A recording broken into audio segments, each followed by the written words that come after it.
the code red! You don't have to answer that question. I'll answer the question. You want answers? I think I'm entitled. You want answers? I want the truth! You can't handle the truth.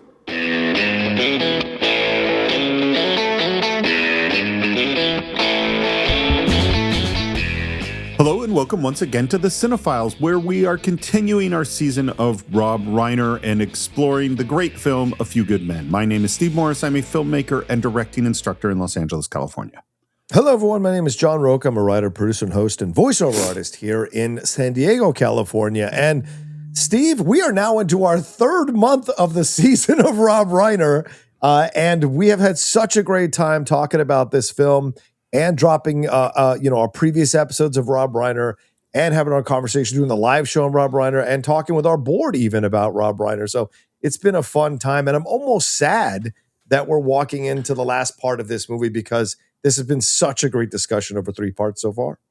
I agree. There's a lot of stuff going on in the world right now where spending time with Rob Reiner, and while he deals with issues in his movies, it still has a warm feeling. And, you don't have to be that sad because the season of Rob Reiner is going to continue with Stand By Me. So That's true. It's going to go on. It's going to be a half year of Rob Reiner by the time we're done. But of course, we should say that we couldn't continue to do the long seasons of Rob Reiner without the incredible support from patreon.com/the Cine-Files, as well as Apple Podcasts. We literally could not make the show without you. Yeah, absolutely. Another way you can support our show is when you listen to it and you hear the commercials. If you're doing the non-ad-free version of the show, you will hear the commercials. And if anything appeals to any goods or service, it'd be great if you all used our code to try out these services. Right now, we've got Mars Men running, BetterHelp running, Quince running, Care.com, True Diagnostics. So we've got a lot of sponsors of our show right now.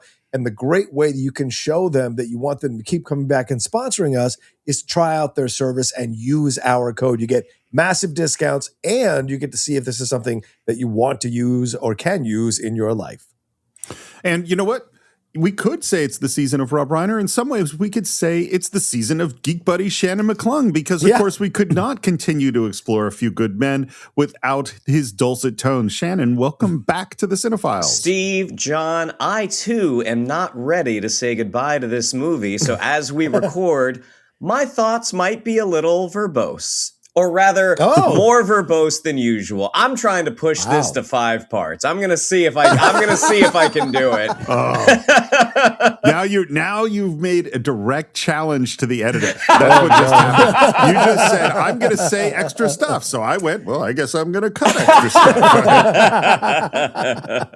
At some point, my thoughts on the actual film, I will run out of gas. So I'm gonna start talking about stuff that is not necessarily connected, but almost impossible to edit out.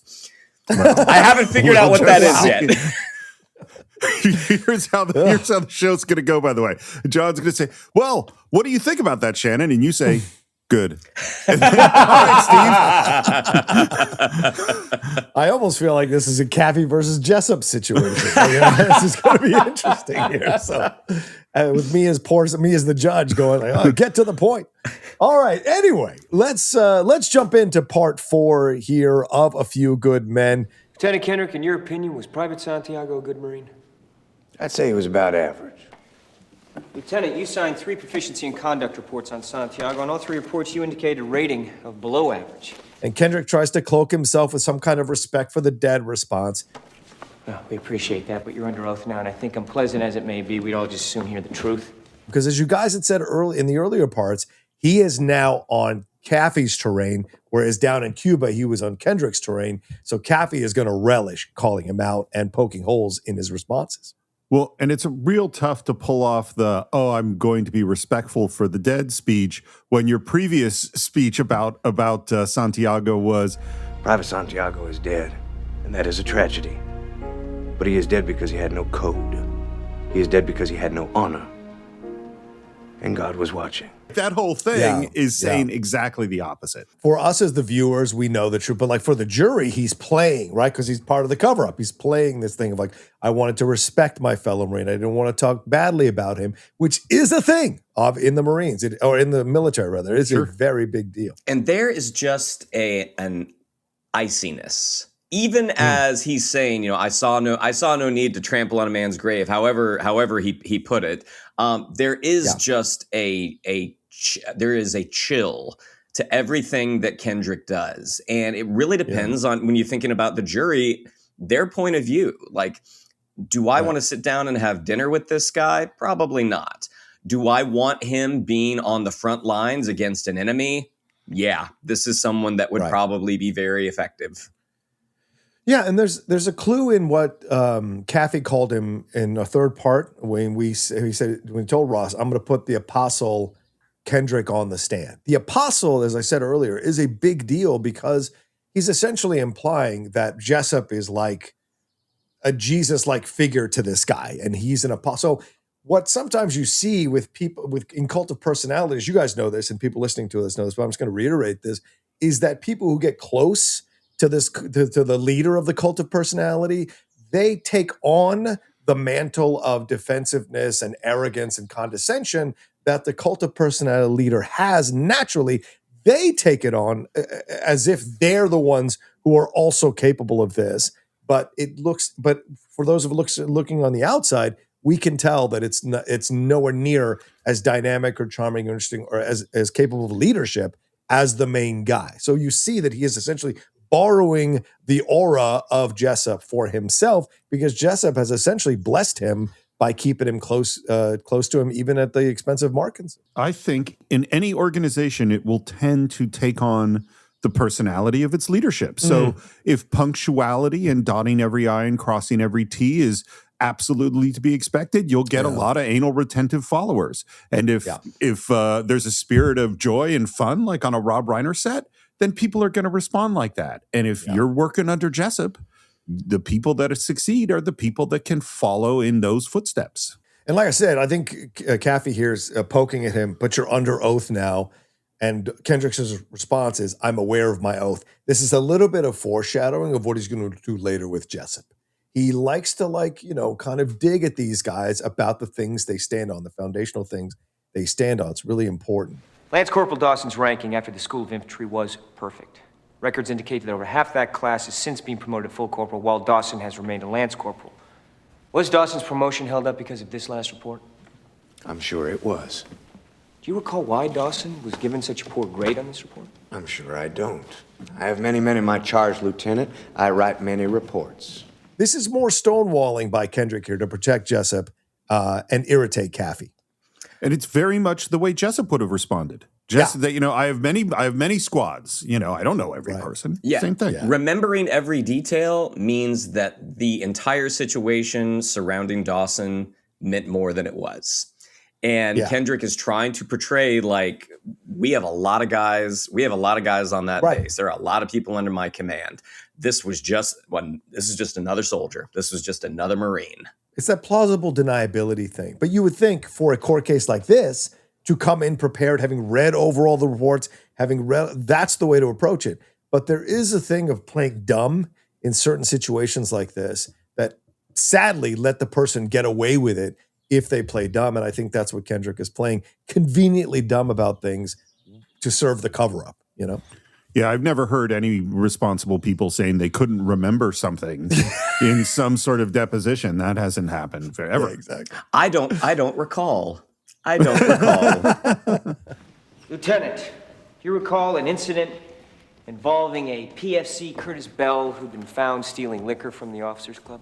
And remember, we had heard about the Bell incident all the way back at the beginning with the Jessup, Markinson, Kendrick intro there in the office of Jessup. Yes, I do. Did you report Private Bell to the proper authorities? Kendrick finds this amusing. It launches into a truly weird answer, y'all. I have 2 books at my bedside, Lieutenant. The Marine Corps Code of Conduct and the King James Bible. The only proper authorities I am aware of are my commanding officer, Colonel Nathan R. Jessup, and the Lord our God. And without missing a beat, Kaffee says, At your request, Lieutenant Kendrick, I can have the record reflect your lack of acknowledgement of this court as a proper authority.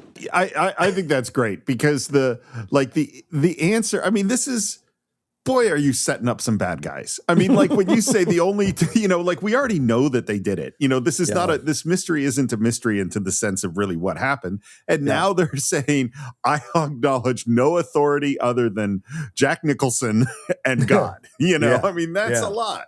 Well, and just that, like the brilliance of the writing of the character of Kaffee, the way he makes everything. We're just having a chat. We're just having a conversation. There is a casualness. Even when he ramps up the intensity, there is still a casualness. And it is such a great juxtaposition to the rigidity of Kendrick. Yeah. Yeah. He knows that these guys are rigid. And so his way, just like he did with Matt Craven earlier in the film, with other people earlier in the film, and missteps with Jessup there in Cuba, like he tries to bring it, as we've said before numerous times, tries to bring it down to the relaxed conversational side of things to disarm them and in a way to prod at them a little bit, which will come up later with Jessup as well. But I also think this is an interesting moment between them because of what we see nowadays, sadly, and what we've really seen our entire lives, if you pay attention. People in the military sometimes wrap themselves up in this religious fervor and confuse it with their military duties. And to imply that they are essentially weapons or soldiers of God. And we see that happening nowadays. Some people talk about in the military how, we've seen this right now, and I don't want to get into political discussion, but certainly we've seen the reports with this current Iran conflict that we are in a holy war and we are soldiers going to implement our Christian ideologies here. And this is where I think you can misuse the military. As a Christian myself, as someone who served, I would never want to conflate the two. And it's irritating to see it here in this film, which is from 1992, still echoing in 2026 with some of the rhetoric we hear out there in our world today.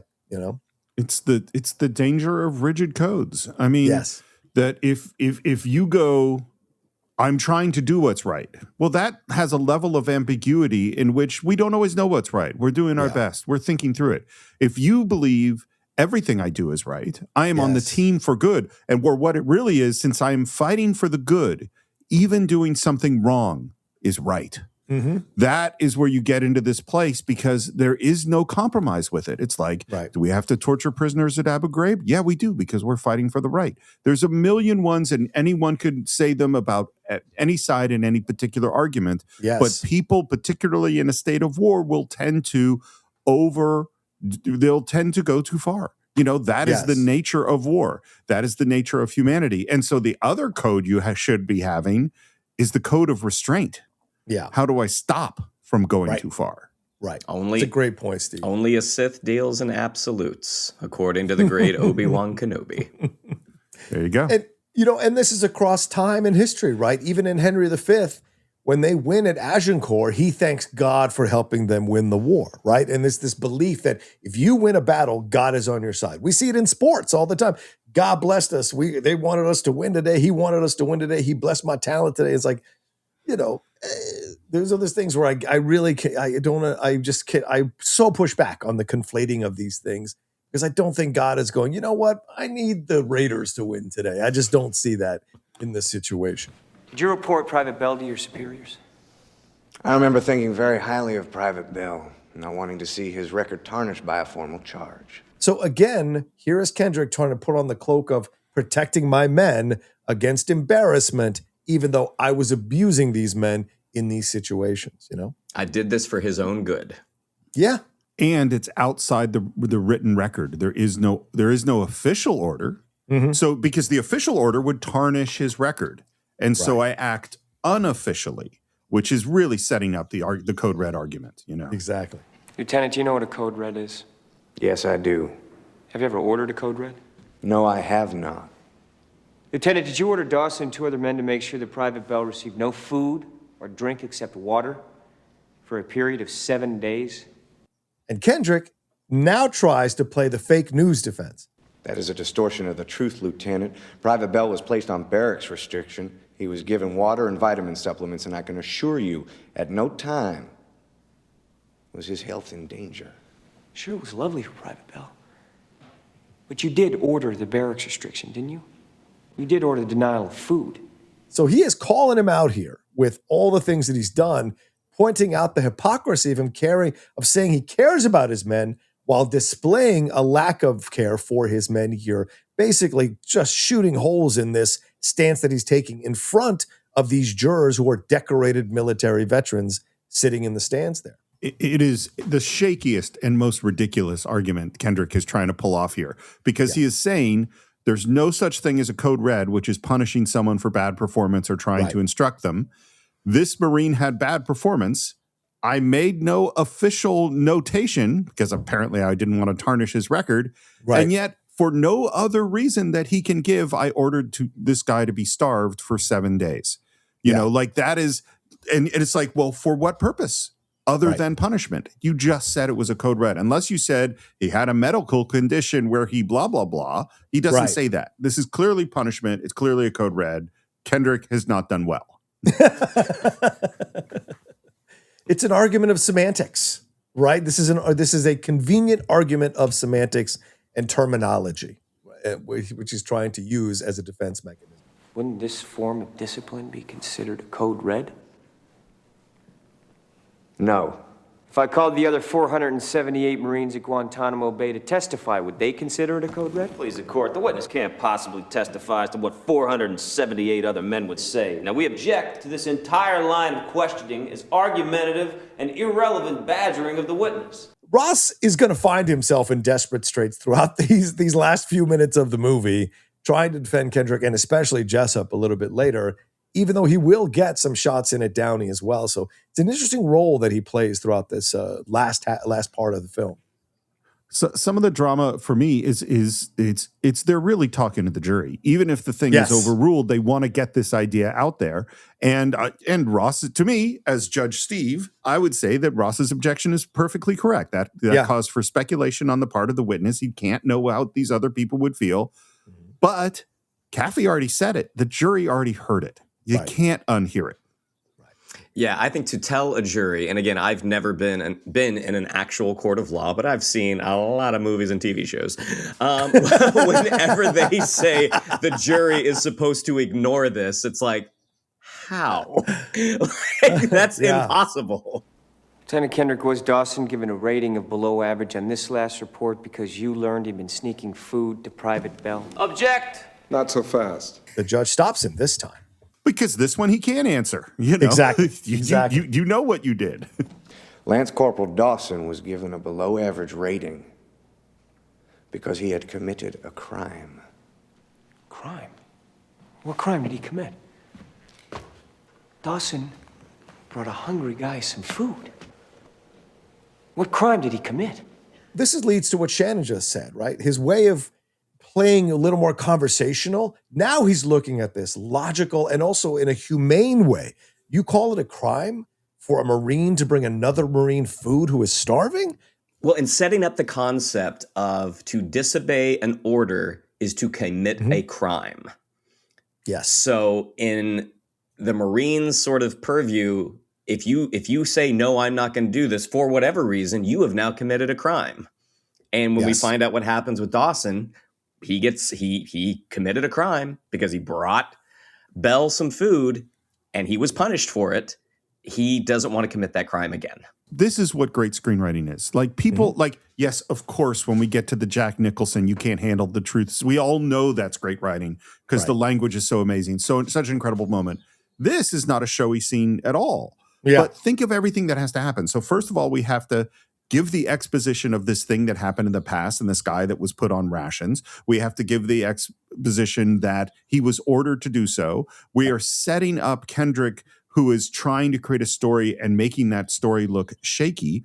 And we're setting up Dawson as a good guy. Because again, and we talked about this in the last part, a lot of what you do is you go like, well, how do I want the audience to feel about this character in this moment? Yeah. Like, I want them to feel like he's kind of being a jerk, but not full of jerk, that they start hating him, and then you dial things back. It happens in the editing room. You're making adjustments to try to get the feel just right. This moment is saying like, Dawson is such a good guy. He was punished for breaking rules by bringing a hungry guy food. And then it's only after he was punished for that he accepts this order to do the thing with Santiago. So all of these things are happening in the scene, and this is in the screenwriting, This is in those meetings with Rob Reiner, and it's definitely in the editing room because you are adjusting the reaction shots and all of that stuff to make everything come out the way you want it to. Well, and I think it's believable, because I've seen some criticisms of the film and they've talked about how these scenes aren't, people would be obviously aware of these things. But I think if you look the context of the movie, from near the beginning of the film, Joe tells Sam, those guys are Marines. They're fanatical about being Marines. And also we hear when they go down to Cuba how they're separated out. There's a certain kind of commitment you have to make if you're going to serve at Guantanamo Bay. There's a certain kind of code you have to dial into to be part of this. So to bring them out of their element where they are unquestioned leaders of that base and bring them into a court when they can be questioned, I don't think they're prepared for that. And Kendrick here is essentially what happens between Kaffee and Kendrick here is a foreshadowing of what we're going to see between Kaffee and Jessup. This is essentially the opening act of what we're going to get. And so the seeds are being laid here very smartly. As you said, Steve, the screenwriting, the seeds are being laid for what we're going to come to next. But it's believable within the context of what you've already presented earlier, how these guys are not your typical Marines, nor are they functioning in a society where they can be questioned for the things that they're doing. So how could they how can they handle the questioning here without getting emotional? And Kendrick is about to be. Lance Corporal Dawson disobeyed an order. Yeah, it wasn't a real order, was it? After all, it's peacetime. He wasn't being asked to secure a hill or advance on a beachhead. I mean, surely a Marine of Dawson's intelligence can be trusted to determine on his own which are the really important orders and which orders might say be morally questionable. I love the intentionally stupid question. Yes. I love that because it forces Kendrick to say, it's a perfect setting. Kendrick has no choice but to say, yes, he has to obey this order. And I do want to clarify something because, of course, it's been in the news. We are told in the military that you have a right to question orders if you deem them to be immoral or illegal or highly questionable. You have a right. Do you get looked on upon if you do it? Yes. Do you get in trouble sometimes if you do it? You can. But you do have the right to do this. And I know it's been in the news lately. A lot of people, blah, blah, blah. You can't. You're telling them to do this or that. No. You're reminding soldiers that they have a right to question these orders, and they do. And that's essentially what Kaffee is bringing up here in this back and forth with Kendrick, that Dawson, who got all these positive notices, how can you not trust him to make the right decisions? And isn't that what you want a Marine to do, is to have initiative? And isn't that what you want a Marine to do, to take care of his own? So it's an interesting conflict of codes slamming into themselves because, of course, the code that Jessup and Kendrick have is a convenient code that is fluid for the purposes that they need it to fit into, and not necessarily as rigid as they would have you believe. I have the beginnings of a thought, and I'm going to try to put it out here, but I keep going back to the unit. The unit comes first, Unit Corps God Country. Right. And I went, oh, you know what? There is a time where if I was in trouble and my immediate supervisor said, hey, you know what? We're not going to kick this up the chain of command so it'll go on your permanent record. We're going to handle this inside the unit. There are times I would be grateful for that. And there are also times where a harsh word comes down from the commander and a lower level person goes, you know what? I'm going to sneak you some food. We're going to get through this. It's part of the unit. The unit will contract and expand, violating its own code and its own rules for its own survival, for what's best for it, if it's running in a healthy way. There's a lot of little minor code violations all the time, and everywhere, every job, we cut a little bits of corners, and that's okay until it's not. Can Dawson determine on his own which orders he's going to follow? And Kendrick says, no, he cannot. A lesson he learned after the Curtis Bell incident, am I right? I would think so. You know so, don't you, Lieutenant? Object! Sustained. Lieutenant Kendrick, one final question. If you had ordered Dawson to give Santiago a code red, I specifically ordered those men. is it reasonable to think he would have disobeyed you again? Lieutenant, don't answer that. and Kaffee essentially dismisses him. When someone is presented as being sort of this, unbreakable, unshakable individual, and then you see them start to break and you see them start to shake, it is so satisfying for an audience. And the way that, again, Kaffee is able to kind of come up and come down because he's being so casual, even when it sounds like he might be on the precipice of getting angry, he never looks like he's not in control. Whereas Kendrick, he has two speeds.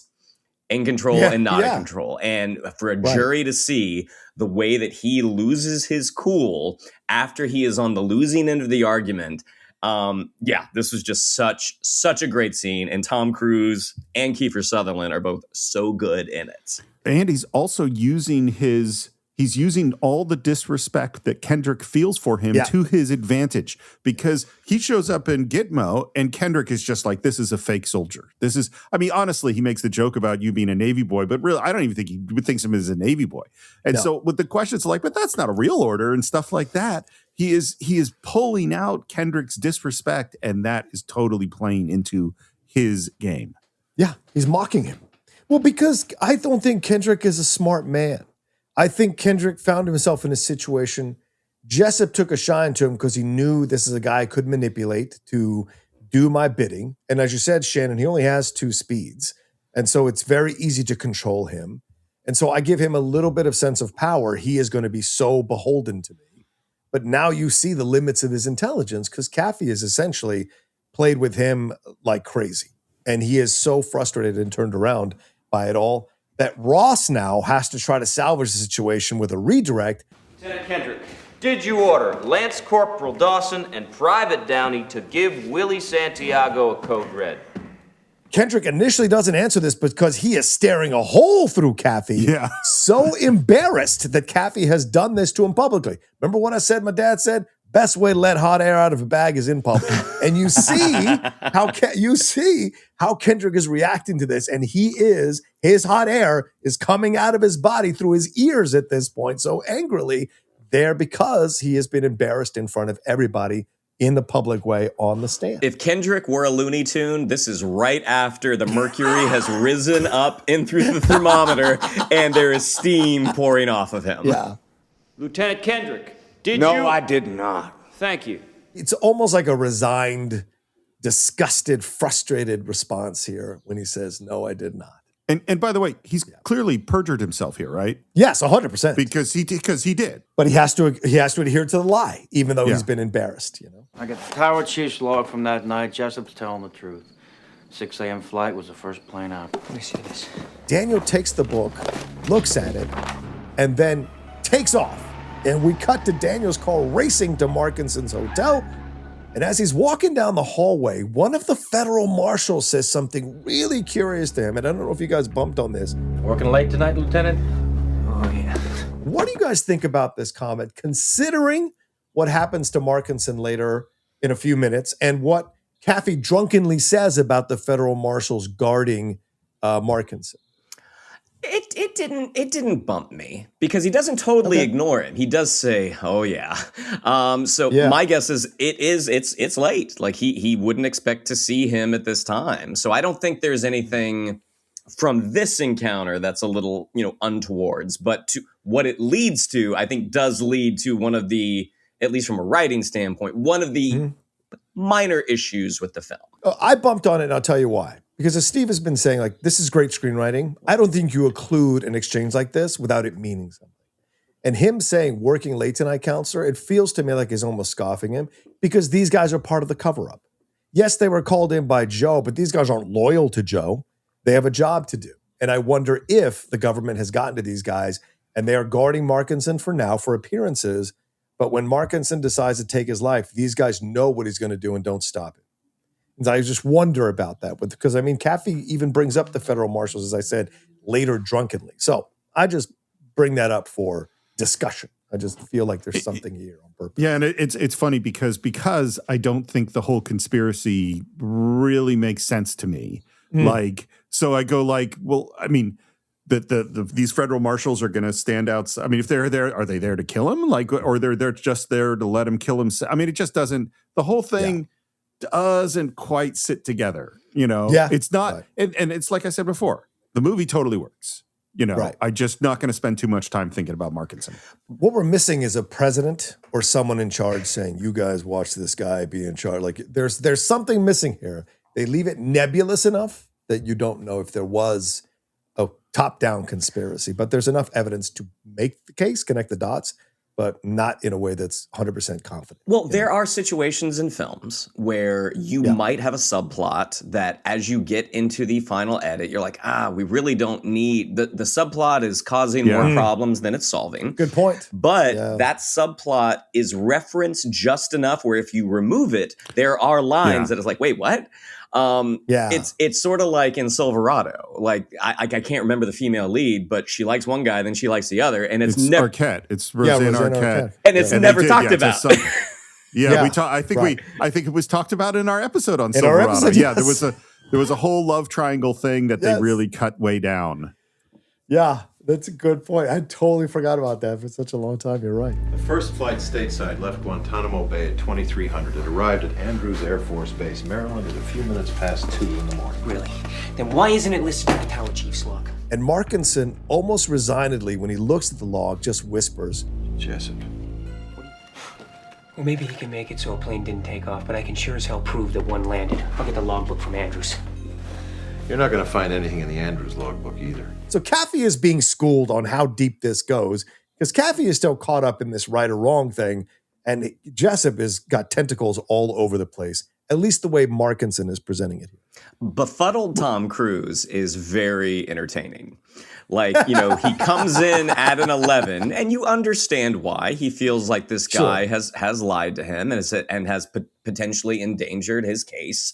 But then as the layers start to get peeled back, there is that kind of 1,000-yard stare that Tom Cruise has that he doesn't just do in this movie. He does in other movies. He does in Jerry Maguire, where it's just sort of like as the gears have grinded to a halt and they're trying to start back up.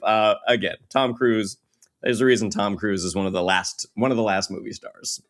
So we know, I think, that the conspiracy at least goes to Andrews Air Force Base, wherever the plane was supposed to land, because Markinson was able to reach out to a contact there to get rid of the log and maybe even hide. We know that, so that to that degree, there is definitely a conspiracy. Whether it goes all the way to the JAG offices and to Jack Ross and to, like all those other places or the marshals outside the door, I don't know. But I do know that Kaffee is a terrible fucking lawyer, because at this moment, he should say, and you're going to testify to this. What has Jessup falsified other records? Have you been involved in other things? Can you name any other names? These guys, Dawson and Downey, their lives depend on your testimony. You will be coming into court at 9 a.m. tomorrow morning, and we want to make sure you're okay. You don't happen to have a gun on you, do you? I mean, this is like the things that he should maybe talk to this guy about.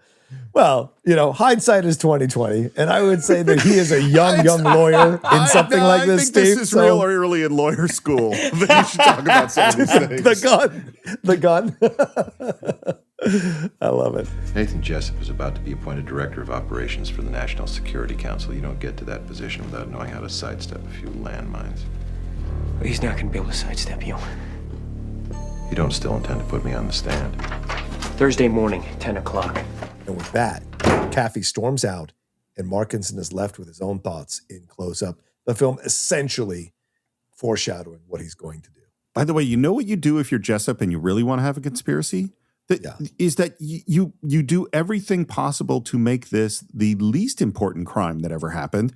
Jack Ross just offers 2 years or offers 6 months. It's like, we know this was some stuff that went wrong, and he had a health issue that was seen, and the guy died, and it was an accident. And then none of this happens. Bro, like most controversies in our political, in our experience, in our political country, I must speak to other countries, so I'm not as well versed in other countries' political. It is always the cover-up. The thing that happens is could have so easily been brushed away, but ego and arrogance and condescension and pride get in the way, and that's why you have controversies like you do. I think Nixon would have gotten out of Watergate. He was so popular at the time. He could have gotten out of Watergate easily if he said, you know what, I was trying to get some information. It was my mistake. I apologize to the American people. I clearly let my hubris get the best of me, or my desire get the best of me. We've all been there. And I apologize to my opponents. I apologize to everybody. I will run this across the board. You can look across my people, question them, blah, blah, blah. And then you're done with the controversy. Because most people want to forgive. Most people don't want to be in a place of hating other people or thinking their government is corrupt as fuck. And I think a lot of controversy scandals are stupidly dragged out because the simplistic answer wasn't delivered at the beginning. You know, I totally agree with everything you said, except people wanting to forgive. There are a lot of people out there right now that are not very forgiving. Possibly. Well, you have to ask for forgiveness to get forgiveness. And there are a lot of people that are not asking for it as well. They ask for it too late. Yeah, fair. They ask for it after a double down and a triple down. It's kind of like, okay, you have no other options. So now you're throwing yourself at the mercy of the court. So it removes the validity or the honesty of the apology. There's got to be someone who can testify to the flight. A ground crew member, someone. Joe, this isn't TWA. There isn't a regular flight schedule. For you kids back in the old days, TWA is a Trans World Airlines. There isn't a regular flight. I mean, I have to clarify it. You have any idea how many planes take off and land every day? A kid from the ground crew isn't going to remember a flight that landed 4 weeks ago. Well, how do you know, though, if you don't go and Forget check the this? flight. Forget the flight. We'll put Markinson on the stand and we'll deal with Jessup's refusal to transfer Santiago, and he'll testify to the forged transfer, and that'll be enough. He doesn't believe himself. He just knows that they have no other options. Like the flight is now taken off the board. The whole idea of like that should be enough. That really ought to be enough. Like that is him trying to convince himself that they are not now back in the losing position. I mean, the hero saying, "I think things are going to be okay," is a perfect look at your watch moment in the movie theater, where it's like, really? We got about 40 minutes left. I don't think so.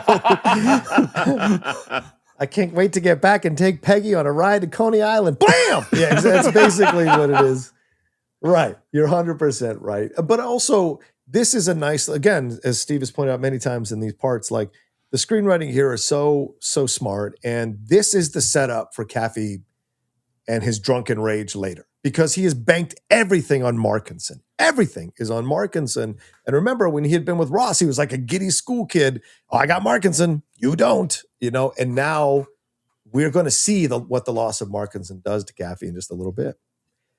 When we cut to a rainy night outside of the barracks as Joe is prepping Downey for his testimony, Downey nervously confirms that Lieutenant Jonathan James Kendrick ordered the code red, and then he very innocently and almost heartbreakingly asks, "You think they'll let us go back to our platoon soon, ma'am?" And Joe lies through her teeth. Absolutely. So I got to ask you guys, especially Steve, because Steve, you have been banging the Joe train as like, I don't like the way she's being treated. I don't like those, and it's totally fair. But there are things that Joe does to achieve what she thinks the goals of this case are that are questionable.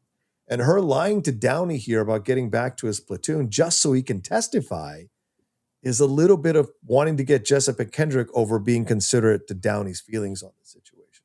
What do you think about this exchange? I probably interpret it slightly differently, but I mean, like, first of all, this is a heartbreaking scene. Like, yes, because we kind of had a sense that Downey just, glommed on to Dawson.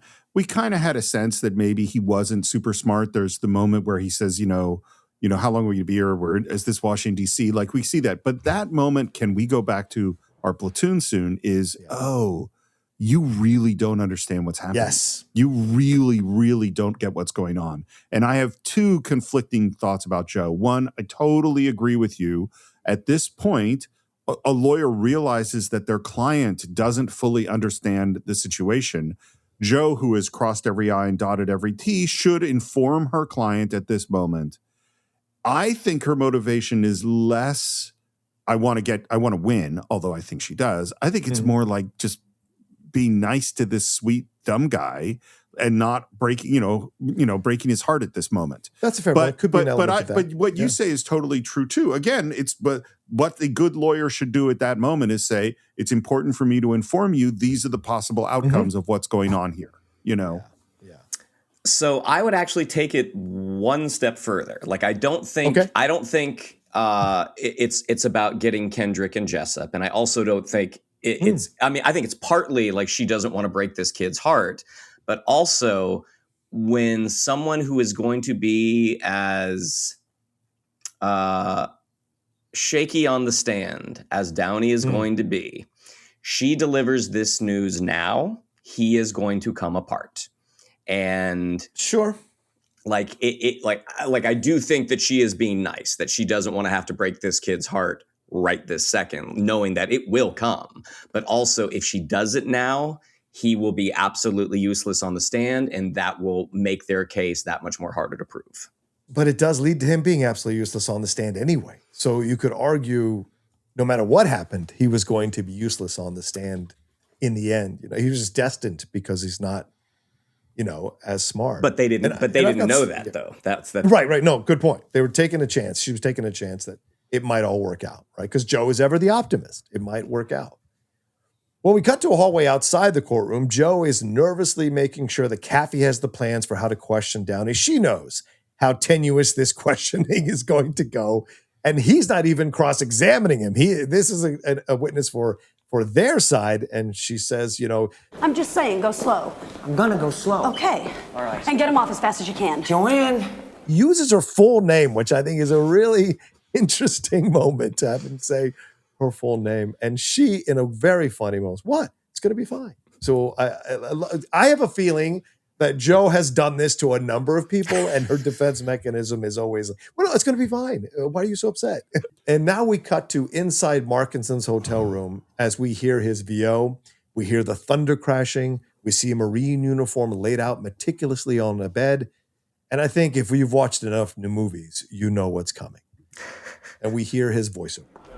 Dear Mr. and Mrs. Santiago, I was William's executive officer.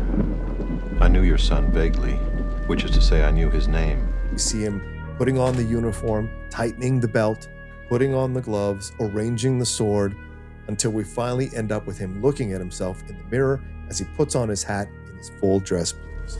For my part, I've done as much as I can to bring the truth to light. And the truth is this. Your son is dead for only one reason. I wasn't strong enough to stop it.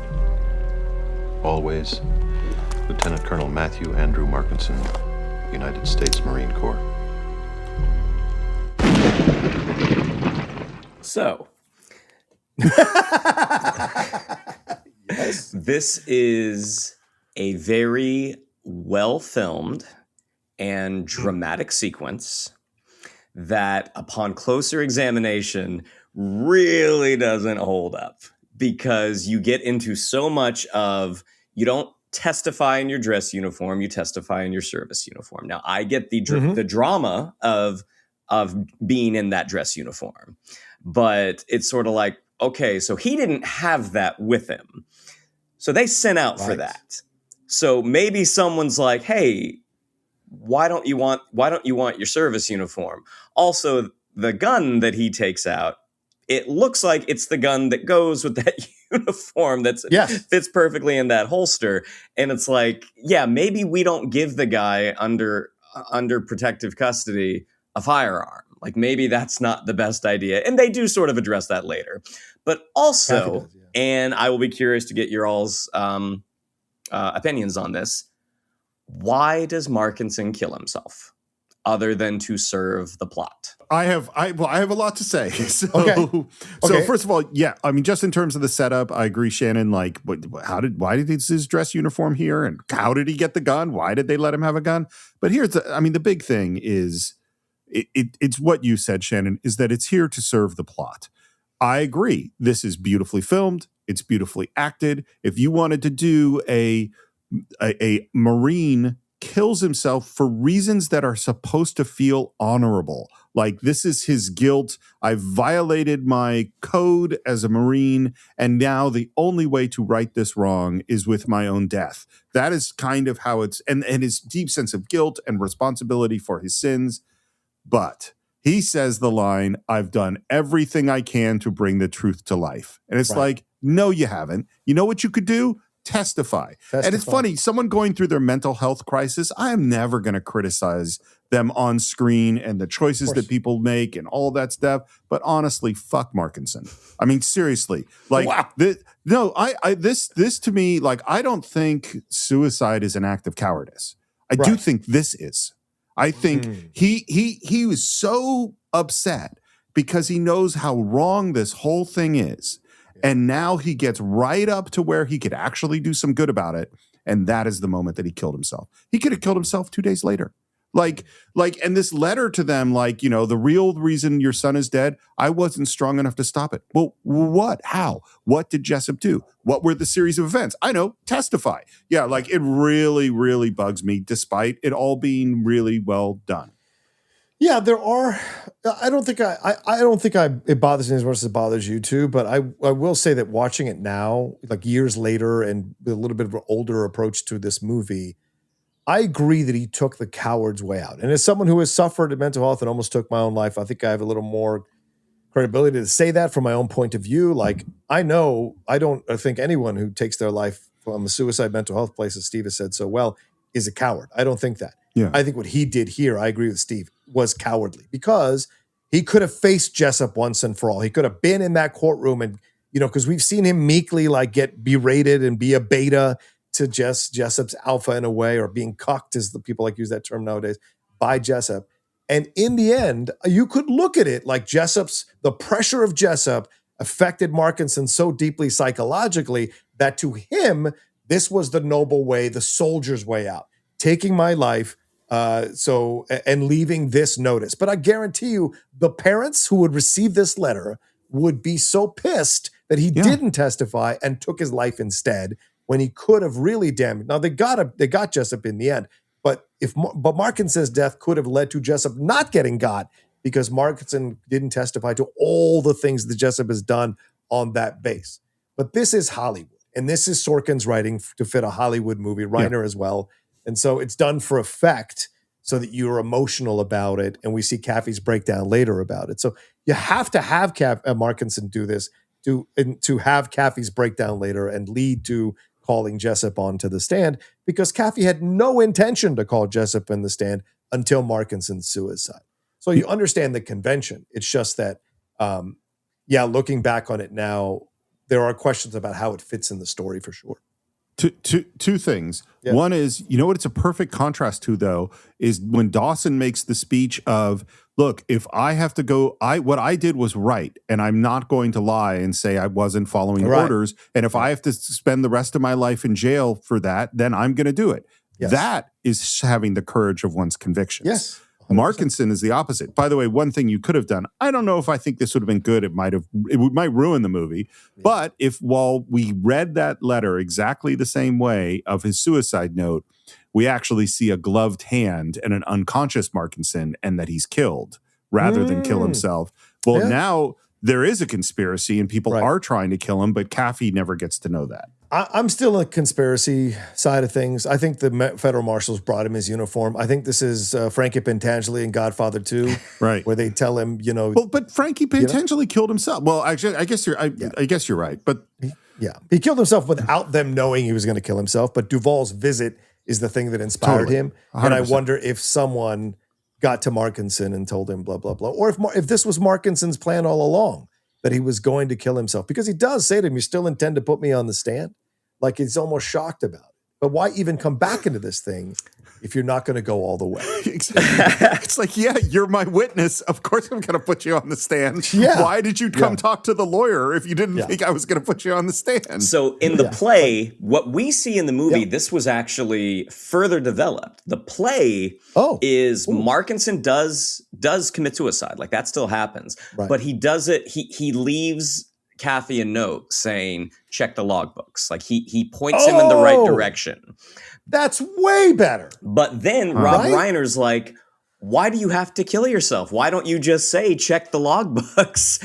And so that was something that in the development of the screenplay, that was something that was addressed.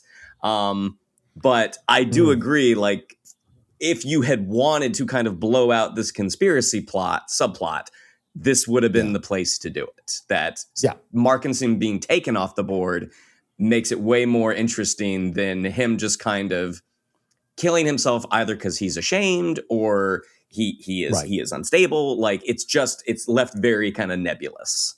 Well, this is what screenwriting is that people don't understand, is that it's freaking like, well, what happens if I move this line 2 scenes earlier? And what happens if they say it in a slightly stronger way? And what happens if it's this person that brings up this idea rather than that person? Then everything moves around.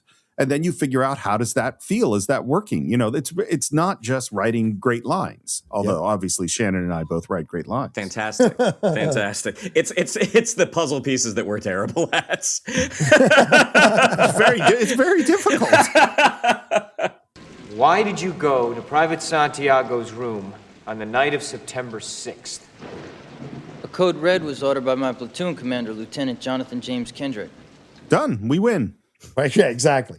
So Ross gets up and questions Downey now, and he gets him to confirm that he had been at his post until 1600, that it's a 45-minute run back to their barracks because the car had broken down. That usually picks them up.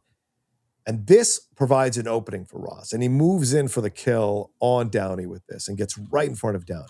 Now, you've said that your assault on Private Santiago was a result of an order that Lieutenant Kendrick gave you in your barracks room at 1620, am I right? Yes, sir. But you just said that you didn't make it back to the Windward Barracks until 1645. Sir?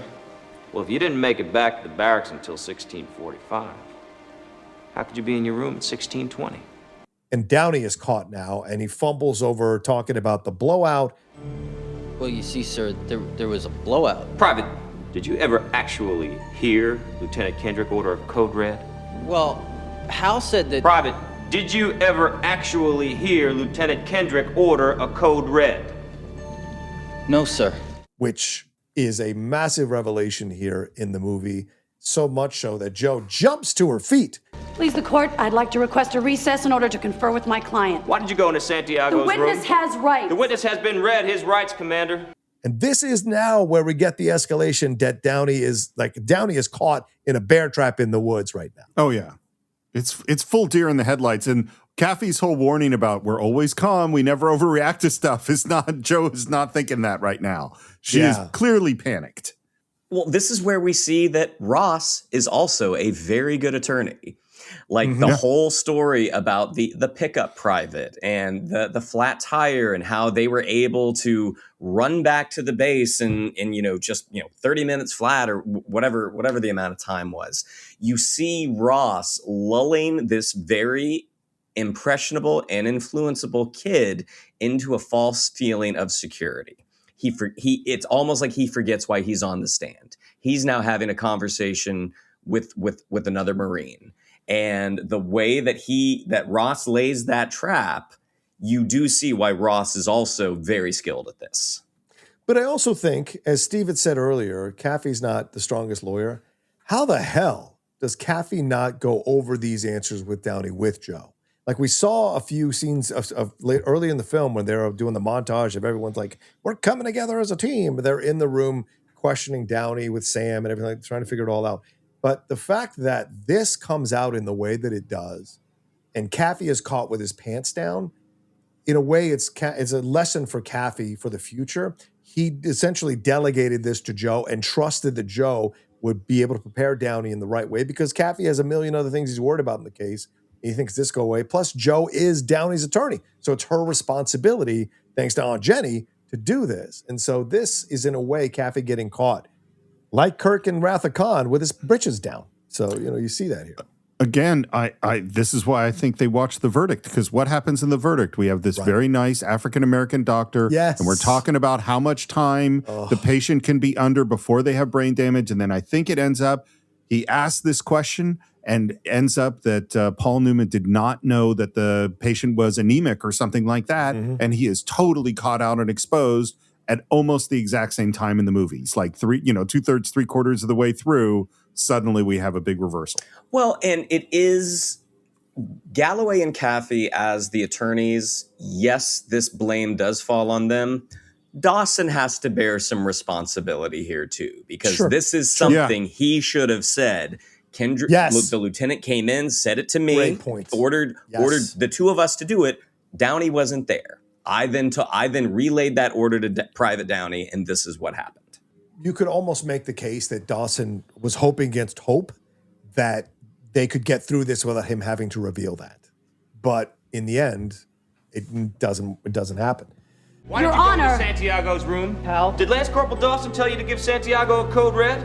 Hal? And as I said, Downey is now panicked, desperately looking towards Dawson as Joe, Ross, and the judge are all talking over each other.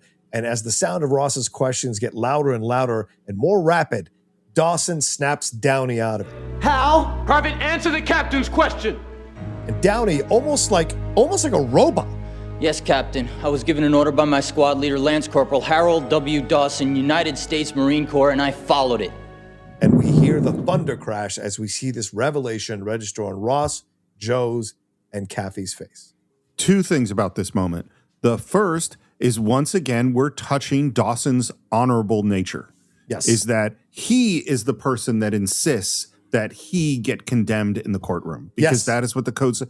And I think for Hal, you see what the value of the code is. Because if you just follow the code and tell the truth, yes, Corporal Dawson gave me the order, you know what to do in life. Hal doesn't know what to do.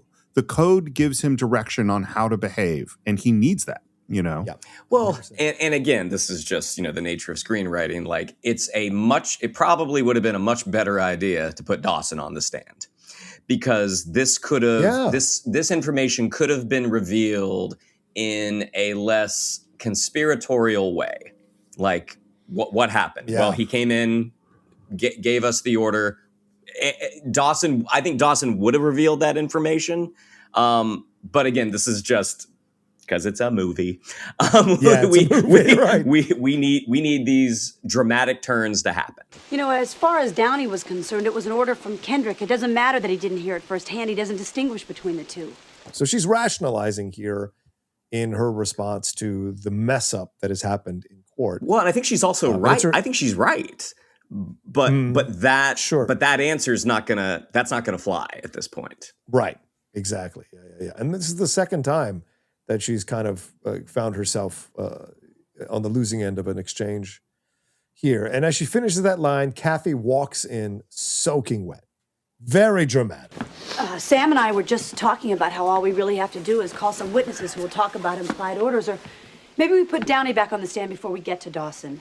Guys, I don't remember Sam saying a damn thing. This was all Joe proposing it. Sam was just sitting there quietly. So I bet you're right. This is the beginning. The last few minutes of this movie is Sam catching strays all over the place. I'm telling you, it is. And the comedic punch up here is the wider shot of Sam behind Joe, looking at Kaffee, going, shaking his head back and forth, like, no, this isn't me. Exactly. Maybe if we work at it, we could get Dawson charged with the Kennedy assassination. And with that, he pulls out a bottle of whiskey, I assume. Are you drunk? Pretty much. But by the way, I so can see Tom Cruise when he got this piece of script going like, oh yeah, I'm going to come in with the bottle and be all drunk. Yeah. Totally know what I'm going to do for this one. Tom Cruise also has really great wet hair. Like the way, yes, he does. The way that it falls. Yeah. That son of a bitch. You're so right. I'll put on a pot of coffee. We've got a long night's work ahead. She's still determined. Yes, there was a mess up, but there's a way out. She's going to make coffee. That's nice. Sam looks on. I love this shot of him because he has seen this from Kaffee before. This kind of self-pitying, the drunken thing. Like, he's seen all this from Kaffee. And has Sam ever had a drunken, self-pitying night where Kaffee had to comfort him? Nope. Downey wasn't in his room. Wasn't even there. That was an important piece of information, don't you think? So here's Kaffee's instincts. We're laying into Joe. His instinct, it's born out of a sense of frustration and anger, but it's also like a little rough in how he's treating her in this way. Danny, it was a setback, and I'm sorry. But we fix it and move on to Markinson. Markinson's dead. You really gotta hand it to those federal marshals, boy. It's not like he hanged himself by his shoelaces or slashed his wrists with a concealed butter knife. This guy got into full dress uniform, stood in the middle of that room, drew a nickel-plated pistol from his holster, and fired a bullet into his mouth. Anyway, since we seem to be out of witnesses, I thought I'd drink a little. And Joe says, I still think we can win. But you need someone on the team that believes, right? You just need someone that constantly believes, because you're always going to come up to these places where you're like, I don't know if we can do it. I don't know if we're going to make it. And so having someone like Joe, as frustrating as it can be sometimes, it is an essential part of any team, I think. It's funny, we've talked so much about screenwriting in this, and this is another point in screenwriting, is that you want everybody in the room at this moment to be in a different emotional place. Great so points. they can bring in a different flavor. So Sam is sitting back, Kaffee is drunk, Joe is still trying to be positive, and the reason you want all these people in all these different positions is now they can have conflict when they have the conversation, which makes the conversation interesting and dramatic and not pure exposition. That's how screenwriting works. And now Kaffee laughs at Joe's comment that they can still win and says, maybe you should drink a little. Tom Cruise is hilarious through this whole scene. I mean, like the Kennedy assassination line, the maybe you should drink a little. I don't think we as an audience are aware for the explosion that is about to happen. Yeah. Because it's just set so lightheartedly in a very serious moment. But then you see that turn. And again, Tom Cruise is a movie star. Look, we'll go to Randolph in the morning and we'll make a motion for a continuance 24 hours. Why would we want to do that? And then Joe suggests a bold move that she's probably wanted to do since the beginning. To subpoena Colonel Jessup. What? Listen for a second. No. Just hear me No, out. I won't listen and I won't hear you out. Your passion is compelling, Joe. It's also useless. Loudon Downey needed a trial lawyer today. You chicken shit. You're gonna use what happened today as an excuse to give up. This is a fascinating situation, right? Because, I mean, Joe at times resorts to these really hard shots at Kaffee throughout the whole movie whenever Kaffee questions things. And so I think Joe isn't as pure as we think or might be led to believe. She wants to win. And in a way, how can I say this? I'm going to walk into a minefield a little bit, but it's almost like, you know, someone who is such a do-gooder that they will step on everything, thinking in their minds that they're doing the right thing to get to that do-good thing. It's like Jessup in reverse to a degree, but for a different goal. And so she is like, I don't know why she would call him a chicken shit. He has gone to the nth degree. This was her fuck up. So why would she call him a chicken shit for feeling self-pitying? And Markinson has just died. Like, he's not going to, why does she want him to work on his terms, her time schedule, work on her terms, her time schedule, and deal with this the way she wants him to deal with this? It's a little bit of not creating space to understand where he's at. First of all, I've never particularly liked the chicken shit moment. Yeah. Just as I've never particularly liked all the people that aren't even Kaffee's close friends just bringing up his dad whenever they feel like it. Like, I feel like those moments go a little bit farther. But, John, I think your point about comparing Joe to Jessup actually is a great thing to consider. Not that I think they're equivalent people. No. But what Jessup has said is we have a responsibility that is so important to protect American lives that sometimes, of course, we have to push the envelope because it's super, super serious. And in this moment, Joe believes, I don't think that Joe is doing this because she wants to win, although she does. I think she's doing this because she genuinely cares about Dawson and Downey and in what's right. That's justice. Injustice, exactly. Is that she cares about justice. And so she's willing to poke Kaffee and push a little bit to get that thing, which is essentially what Jessup is doing. I'm going to push the boundaries when I need to achieve a goal that I think is just and right and worth it. She emasculates Kaffee here like Jessup has emasculated Markinson when we first meet them in Jessup's office. And I think in some interesting way now, looking back in 2026 on this movie, Joe is essentially the far left and Jessup is the far right. And it's the middle ground that should be ruling the day, because both sides tend to step on other people's feelings or step on other people's or be less understanding of other people's hesitancy about situations or trying to find compromise. And that is not the ideology that we need to be embracing on either side. And I think that's what you watch when you watch this movie. Not that Kaffee's Sam is who you want to be honest with you, but Kaffee is, kind of caught in the middle between both of these pulling forces that are both trying to emasculate him constantly, right? Because Jessup's about to call his manhood into question later on when we get the back and forth. So that's what you see here going on in a way. Well, and also this tactic, and I don't think it's a tactic. I mean, I think I misspoke there. I think this reaction that Joe has, it has worked.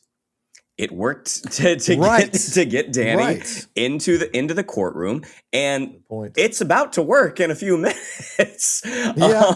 So again, I don't think she is some diabolical genius. I think she is reacting very emotionally. But the play that she makes, I mean, again, she's got a high batting average with Daniel Kaffee. Yeah, and she's about to launch in, as Shannon said. So it's the combination of her and Sam that gets Kaffee to Jessup. But here we go. Why did you ask Jessup for the transfer order? What? In Cuba, why did you ask Jessup for the transfer What does order? it matter? Why? I wanted the damn transfer order. Bullshit. You could have gotten it by picking up the phone and calling any one of a dozen departments at the Pentagon. You didn't want the transfer order. You wanted to see Jessup's reaction when you asked for the transfer order.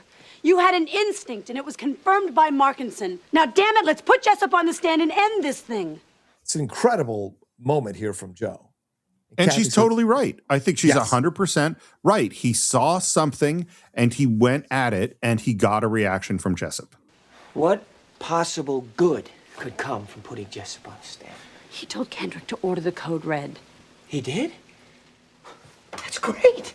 Why didn't you say so? And of course, you have proof of that. Oh, I'm sorry. I keep forgetting. You were sick the day they taught law at law school. Oof. That's as strong as the chicken shit line. To be fair, calling balls and strikes here, that's a pretty brutal shot he takes at Joe there. You put him on the stand, and you get it from him. This is important to remember. It is Joe who is pushing to get Jessup on the stand. Yeah. It is Joe that tells Kaffee, you can get the confession from Jessup about the code red. But it's also Joe later on who tells him, if you don't see the opportunity, don't go for it, because I work for internal affairs and blah, blah, blah. So she's a very confusing character at times with her motivations and her impulses at certain moments, I think the put Jessup on the stand move is at the level of sending a bunch of miners to stop an asteroid from hitting the Earth in terms of a gamble. It is so unlikely that this is actually going to work, but we have no other possible shot. It's the Armageddon move. She's pulling the Armageddon move. That's what I'm saying.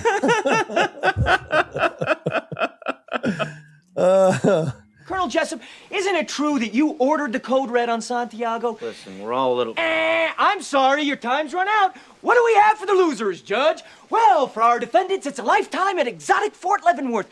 And for defense counsel Kaffee, that's right, it's a court-martial! Yes, Johnny! After falsely accusing a highly decorated Marine officer of conspiracy and perjury, Lieutenant Kaffee will have a long and prosperous career teaching typewriter maintenance at the Rocco Colombo School for Women. Thank you for playing. Should we or should we not follow the advice of the galactically stupid? And with that, Kaffee throws everything off the table. Joe, clearly rattled and probably a bit afraid, gathers her things and walks out. But before she does, she gets one last shot at him.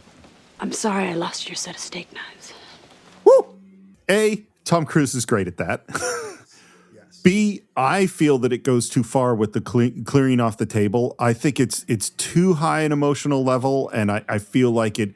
Like the thing you said about Joe feeling possibly scared, I think it's that thing at the end. If he had just done the sarcastic, game show host thing, I don't think it would have that feeling. But Tom Cruise is really good at that, and the steak knives joke is good. Yeah. Yeah. Steak knives were a big deal in the 90s. Oh, yes, go ahead.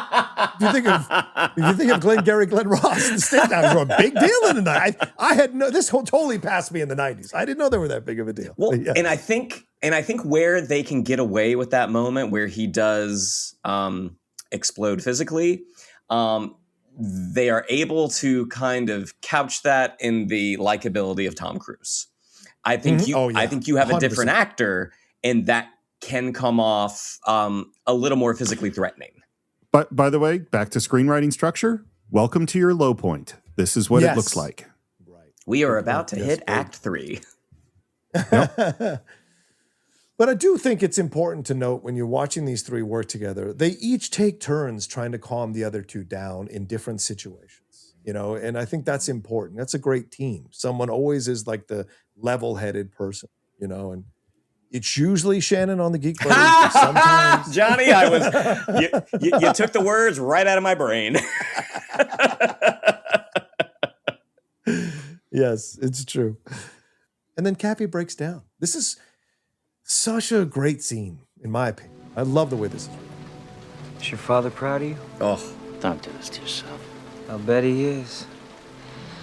I'll bet he bores the shit out of the neighbors and the relatives. Sam's made law review. He's got a big case he's making. He's arguing. He's making an argument. And then Kaffee gets even more vulnerable. And all the daddy issue accusations that people have said about him throughout the entire movie. And as Steve said, some were familiar and not familiar with him.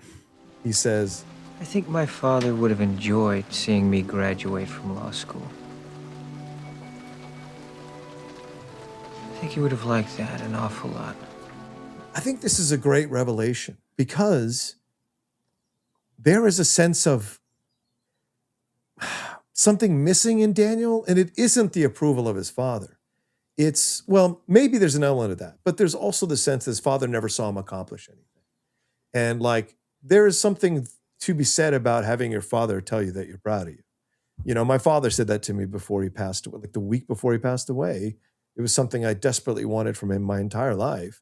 And when he gave it to me from such a genuine place, it meant the world to me. It really meant the world to me. So I can only imagine what it's like to carry this thing inside you where your father never said that to you or never maybe expressed it in the way that you were hoping you'd hear it, or that you did the thing that you really wanted to do that your father would have been proud of. So it's an interesting moment that he's opening himself up to here in a vulnerable way to Sam. Well, and thinking about the math, and my math might be slightly off because what law school is, 2 years or 3 years? Three, I think. 3, yeah. So if my math is correct, because we don't actually know how old Kaffee is, we have a sense. Yeah, right. But Yeah. before he graduated with I'm assuming his BA or his BS, he may not have decided to go to law school. His dad may have passed away before that. Great point. Yeah. Like he went off to find himself in Europe or backpacking or, did something else. Great point. Yeah. As I've said, I don't love all the daddy issue stuff in this movie. It's a thread that pops up in other Sorkin things and scenes that I don't always love. But I hear something, it's totally my headcanon. I don't have any evidence for this. But the way it's set up is like your dad was disappointed in you and you're acting out in this. Like there's some negative interaction with dad, and that's what the daddy issues are. Based on this scene and based on what both of you said, part of me goes like, oh, maybe he just maybe everyone who's saying you have daddy issues is misinterpreting what actually is going on. He does have deep feelings about his father, but it's not what Joe or Ross or any of these other people think about it. Maybe he misses his dad. Yeah. Yeah. Yeah. I mean, that's what this scene is saying. It would have been nice for him to see me graduate. I bet he would have liked that. That's not saying I have unresolved anger towards my dad or issues with him. I miss him. The things that he does is he's trying to be close to the memory of his father. He drives his car. He maybe went into the career that his dad did, maybe something that he didn't have any intention of doing. That's a great point, Steve. And also to add a little bit more to what you just said, Steve, he is confronting a guy that his father would have confronted in his lifetime. Someone like Jessup, who's misusing the power of the military to enforce a kind of almost cult member and cult type of following of his people there, and violating the rights of the weaker member of his tribe, and that's something that his father fought for, as is alluded to by Jessup himself when they first meet at Guantanamo. So, yeah, I'm sure there's a lot of that coursing through Kaffee in these moments. Did I ever tell you I wrote a paper about your father in college? Yeah? One of the best trial lawyers ever. Yes. He was. And if I were Dawson and Downey and I had a choice between you or your father to represent me in this case, I'd choose you any day of the week and twice on Sunday. You should have seen yourself thunder away at Kendrick. I love that fucking phrase. thunder away at someone. That's a fucking awesome phrase. Great writing there. See, and I think another element of this, Steve and Shannon, is that he misses his father as a counsel. Like his father would have been incredible counsel in this situation, right? Would you put Jessup on the stand? No. You think my father would have? With the evidence we got, not in a million years. But here's the thing, and there's really no way of getting around this. Neither Lionel Kaffee nor Sam Weinberg are lead counsel for the defense in the matter of U.S. versus Dawson and Downey. So there's really only one question. What would you do? It's great writing. Great writing. Yeah. Great. And man, Kevin Pollak is just, he's so solid in this movie. He anchors the film in so many ways. And this scene is the highlight for me. Yeah, and I think as Shannon has said many times before, and I co-sign this, like Jason Alexander, as good as he is, would have never gotten to this. Would have never gotten to the way that that Kevin Pollak delivers this line. There's just a pathos, a vulnerability here, an honesty here that Jason Alexander, a damn good actor, but you've almost never seen this color on him in anything. And I love the way Pollak delivers this. Because remember, Sam is the guy who also kind of connected with Santiago. So he's the one that's saying to him, like, you've got to make the decision. You've got to stand out. No one else can hold your hand anymore. You've got to step up and make the decision. And it's what a friend would do in that moment as well.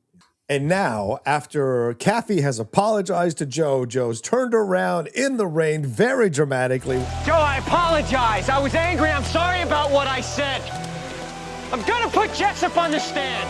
And now we see Joe, Sam, and Kaffee. It's all a buzz. They're talking about this phony transfer order. We got to get a witness, but it's a dead witness. In the hands of a lesser attorney, that'd be a problem. So we see that Kaffee is like being cocky, and Sam even says, Oh, look at this. Last night he's swimming in Jack Daniels, and now he can lead tall buildings in a single bound. I'm getting my second wind. Sit down, both of you. which is he sees they're already sitting and says, Good. So now, as Steve said earlier, just a couple of minutes ago, we hit that low point, but now we are back and we're moving and we're in that Tom Cruise, get excited with me, I'm taking you on this journey kind of energy. In classic screenplay structure, and not all movies follow classic screenplay structure, but one of them is when you get into the third act, you know what we're supposed to do. Oh, I think of a good example of them. Oh, we have to win the next 5 games or we won't get to the pennant. Like, right. That's what this is now going to be about. And now we know what this is that now it is going to be about Jessup. Yeah. Daniel Kaffee, you can tell he is still young because his metabolism, the fact that he has no hangover from the night before, where he is very clear. I mean, maybe all that anger helped burn through the booze. But I know when I've had a round of drinks and depression that I'm not dunking a basketball, regulation or foam. I'm on the couch. Well, to be fair, you're probably not standing in the rain getting soaked. That probably would sober you up really, really quickly. And also, Joe had said that she would put on a pot of coffee when we first came home. So I imagine she's been putting on pots of coffees all night, which is why Kaffee is bouncing off the walls, maybe. Jessup told Kendrick to order the code red. Kendrick did, and our clients followed the order. The cover-up isn't our case. To win, Jessup needs to tell the court members that he ordered the code red. And now you think you can get him to just say it? And Kaffee drops, I think, one of the most important paragraphs in this entire script. I think he wants to say it. I think he's pissed off that he's got to hide from us. I think he wants to say that he made a command decision, and that's the end of it. And now he imitates Jack Nicholson as a Jessup and says, he eats breakfast 300 yards away from 4,000 Cubans that are trained to kill him. And no one's going to tell him how to run his unit, least of all the Harvard mouth in his faggoty white uniform. I need to shake him, put him on the defensive, and lead him right where he's dying to go.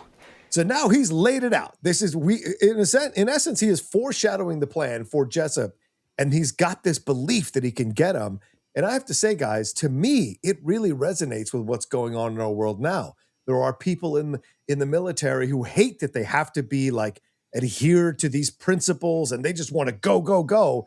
And Kaffee is saying, like, I can get him to do it because he wants to do it. You know my fascination with con artist movies. I wrote a couple of con artist movies. We've talked about The Sting. We've talked about, to me, the secret in them is the secret to acting and stories and performance and all sorts of stuff, because it is about understanding people. And the key to the con artist thing is that you're not trying to get the person to do something that they don't want to do. You're trying to get them to do something they do want to do. You need them to want to do that thing. And that is what he's identifying right now with Jessup. Jessup's whole thing is that I've got it figured out and I don't have to follow all the rules, that I'm that awesome. He likes to show how awesome he is. He's a peacock, and Kaffee has figured that out. Yeah. And I think this, and I could be incorrect on this one, but I do think this is also another change from the play, that in the play, they do have him on the evidence. I think it's the Tower Chief's logs. Like, they actually do have him, and he does admit it once there's clearly no way out, which is a change for the movie, that they don't actually have him. Like, there's a gambit that they're pulling that they don't know if it's going to work. But the switch to he wants to say this, that is who this guy is. I think as for a film audience, it's just so much more satisfying. Well, and I also think, we know that Rob Reiner is very politically aware for all the time he was alive. He had commentary. He was aware of what was going on in the political. I mean, this is an Ollie North kind of a situation, right? Ollie North wants to tell Congress to F off. He knew what Reagan did for the Iran-Contra thing was completely correct, but I'm going to play by your rules, but I don't want to. He wants to say what he really did. He wants to say that what he did was for the good of the country. Some people do really believe these things that look to us to be corrupt or nefarious or self-serving. They really do think they're doing the right thing for the country. And so I think there's that element of that here that maybe Reiner changed to reflect, because I think it had just been 3 or 4 years since the Iran-Contra affair, or a few years since there. So that was still very much fresh in our minds. I mean, if you were to add up all the movies where the point was a character had to work outside of the rules and get tougher or whatever in order to save the world, and compare them to all the movies where people got in trouble for going outside of the rules, it's probably 20-1. It's almost always the story is, that cop had to get rough with that perp in order to find the kid that had been kidnapped. That was the only way to do it. That's usually the movie. And so I'm really happy that we're in a movie where that arrogant attitude is going to get exposed and said, no, you actually do need to play by the rules. Yeah, that these are in place for a reason. Yeah, exactly. Yeah. Oh, I wish I would have said it the same time as you all did. That would have been great. Well, you have to be on the show for a while, and then eventually it takes a while. It doesn't come instantly. So Sam wants to know how he's going to do it, and Kaffee has no idea. And then he hunts for his bat because he says that he thinks better with his bat. I put it in the closet. You put it in the closet? I was tripping on it. Don't ever put that bat in the closet. Shannon, do you have something that you hold on to help you think better? What do you have a bat in your life? I'm looking around my office right now. I mean, it's always just the script pages. It's script pages that I hold on to.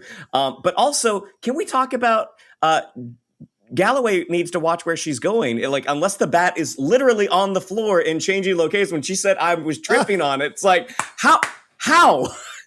I mean, maybe Kaffee sets it on the floor. I mean, I guess, but it's... Look, I'm not going to say that this is important as what beer Kaffee ordered in that bar. But I will say, if you're sitting on a couch and you leave your baseball bat with the end on the edge of the couch angling down towards the coffee table, people would trip on it every time. This is a common thing. Yeah. I have a 14-year-old. This is totally normal. This is absolutely character. You believe this about Joe, because I think Joe saw the bat, kept tripping over because she kept forgetting that the bat was there, and her OCD is I got to get this out of the way. And I know it's his bat, but I got to get it out of the way. And she does, because Joe sometimes will do what's best for her in certain moments, regardless of whose toes she's stepping on or whose house she's violating, and moved it out of the way. And of course, but it's a great little device. You guys as screenwriters, it's a great little device to lead us into the closet where the bat is, because it's in the closet where he looks at his own clothes and the way it's prepared, and he gets the idea. So it works the way the bat is moved out of the way. It's a smart little moment in the movie. Well, and again, I don't think this was in the play either. The closet was not in the play because they talked about how visually that doesn't work on stage. A guy looking at clothes in a closet. But when you can push in, but also Steve will be able to speak to this as well. Every shot that you see with Kaffee with that bat is because of this moment at the end.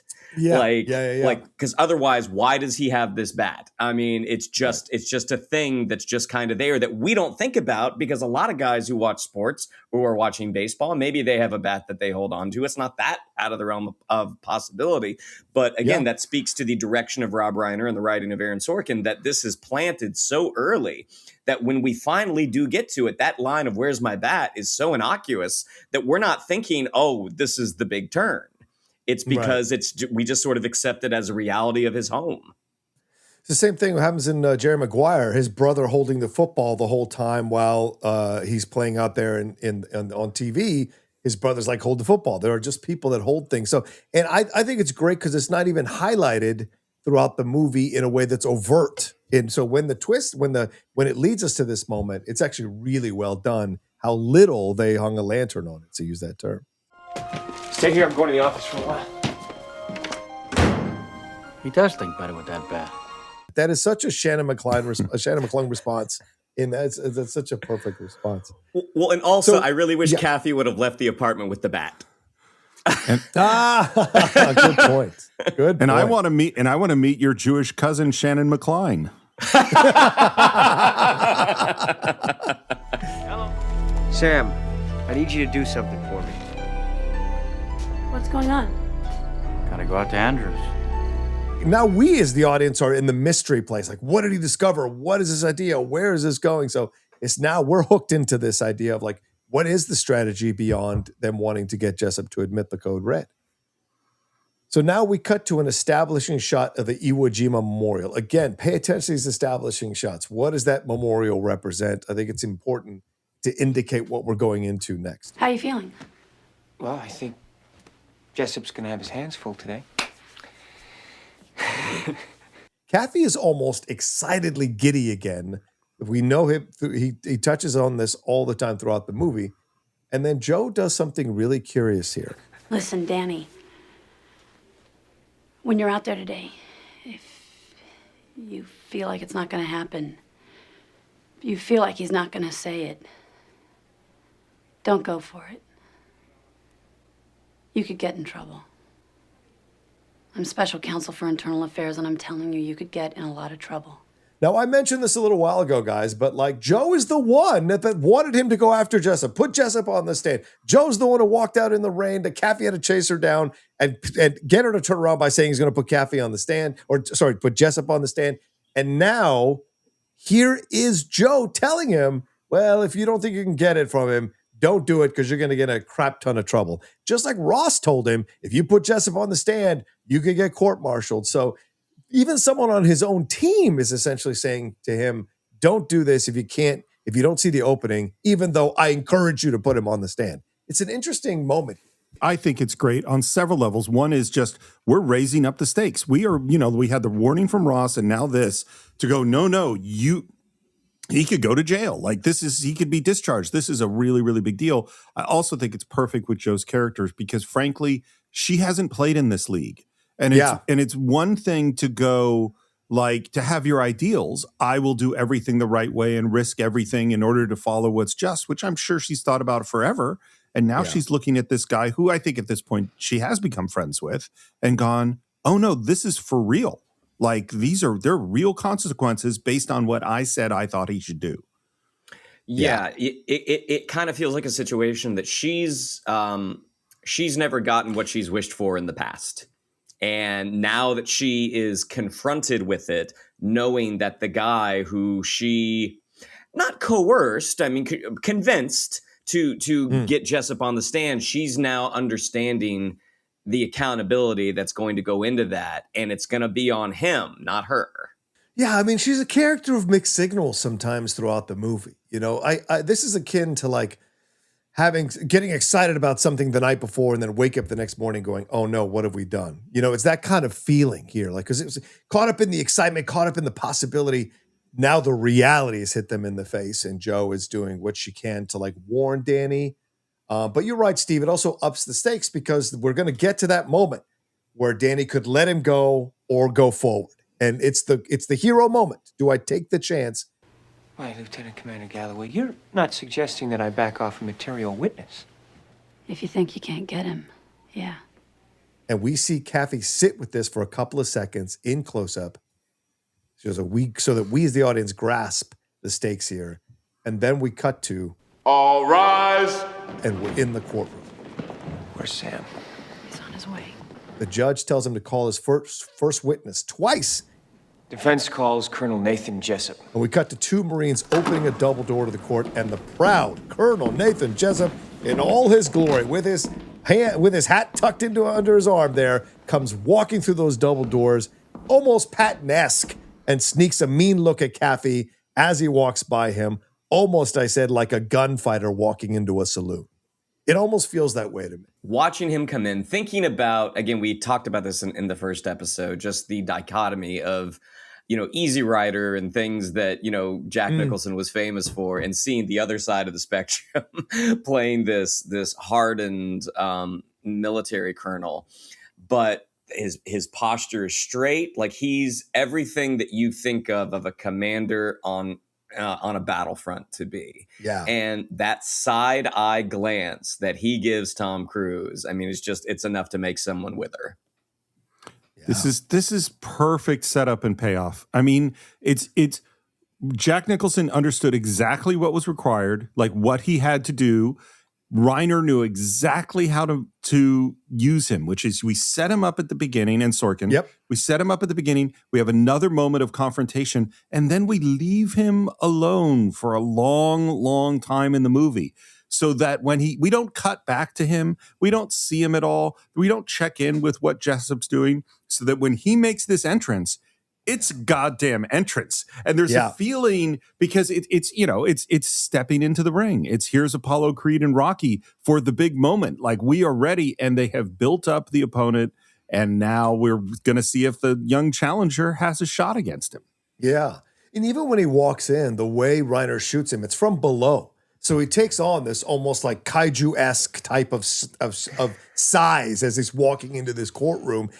So you're building up, as you said, Steve, you're building up this titanic opponent for the young Kaffee. Yeah, it's so great. And now Kaffee steps to the lectern to question him and basically asks him about Santiago's letter to the NIS.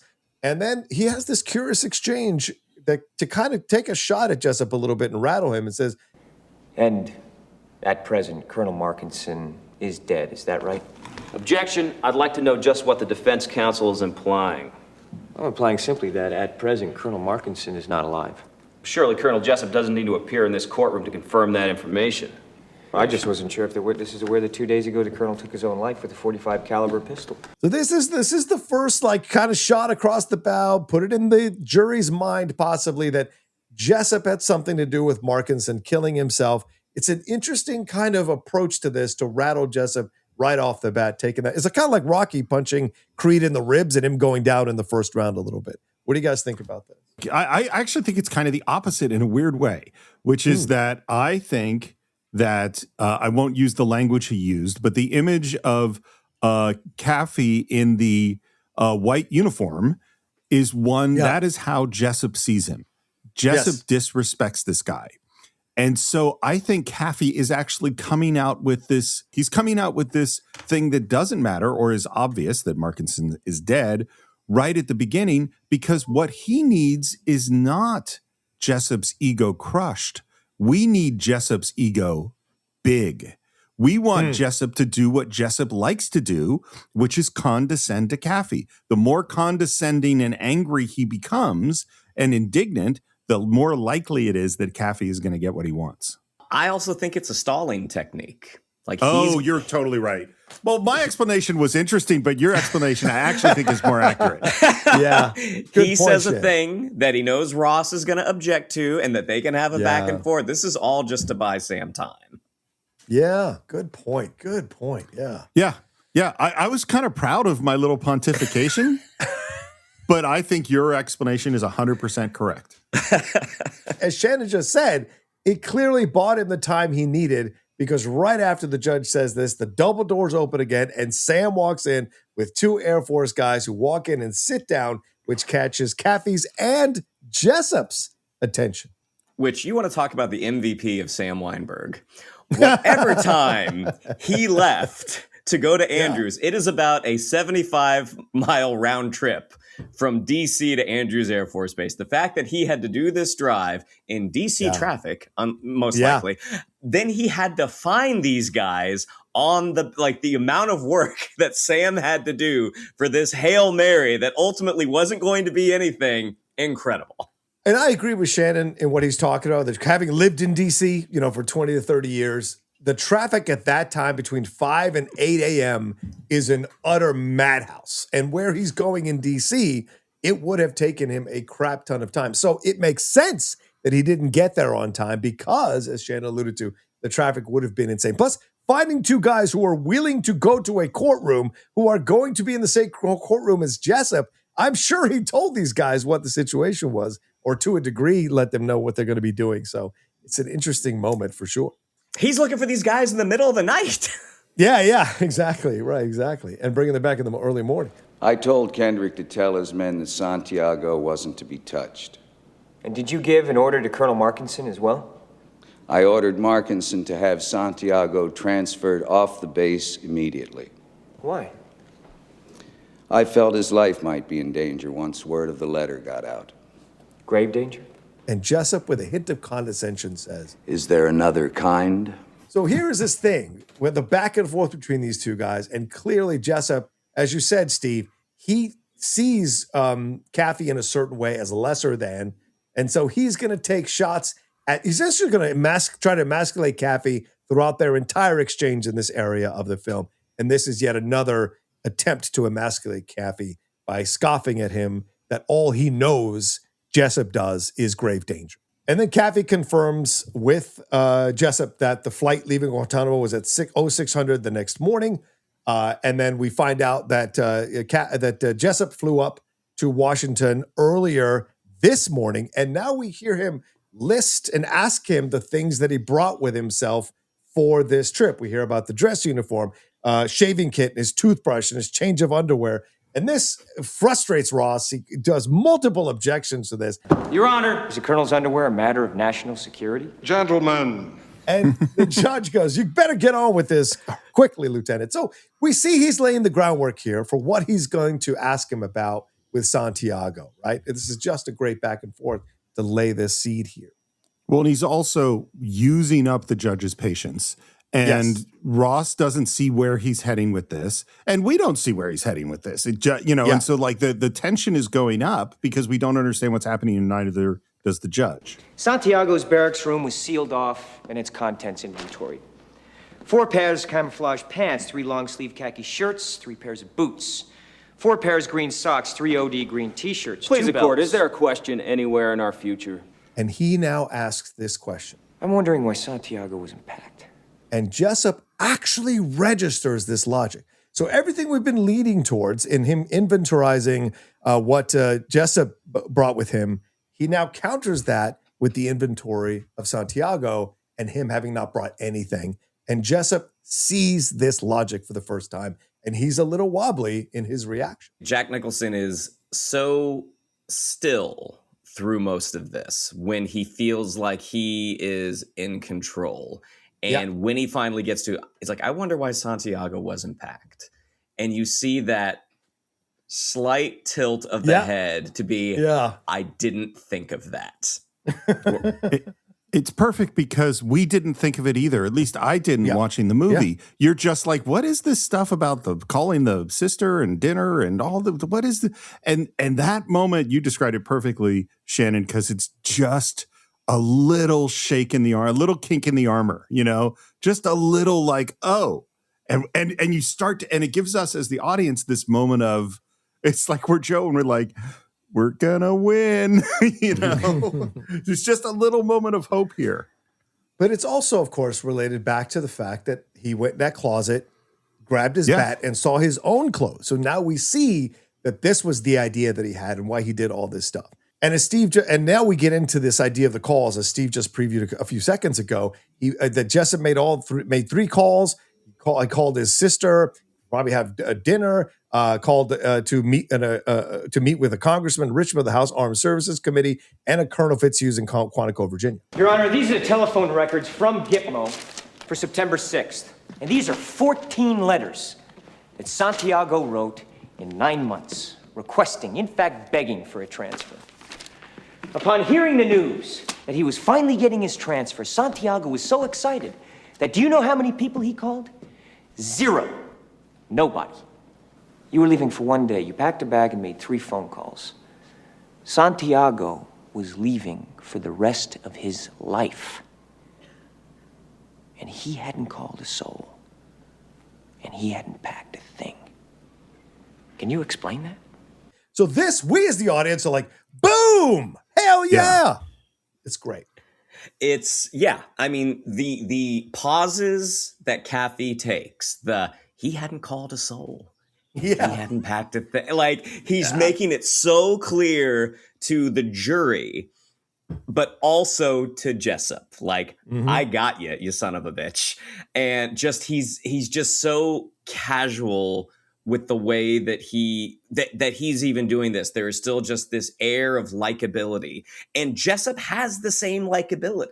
Even though, like, he does shoot him daggers at the beginning when Kaffee comments on the fact that he's wearing his service uniform. He's like, I see you're wearing the same. Like, he's got that kind of folksy, like, you lean forward and you feel like you kind of like this guy. It's such a great moment. I mean, it really is. And it's why I love why I love courtroom movies. I love this kind of stuff. And if we, now as the audience, if we're watching it for the first time, we have this false sense of security that he's got him, right? We think, oh yeah, this is all logical. This makes all the sense in the world. But like Markinson warned Kaffee a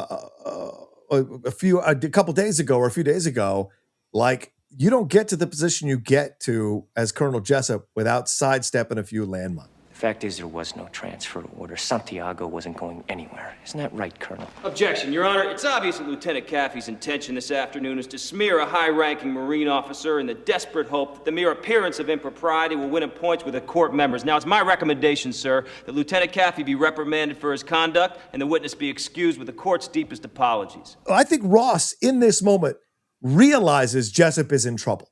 And he is trying to stop this cross-examination and call upon the respect the court should have for this man who served for so long. It's not because he personally thinks Jessup is a good guy. This is a smart lawyer move because he sees Kaffee going in for the kill. Part of it, and this is where the whole conspiracy thing is like exactly where it is that if Ross is part of a giant conspiracy to protect Jessup, this is one kind of moment.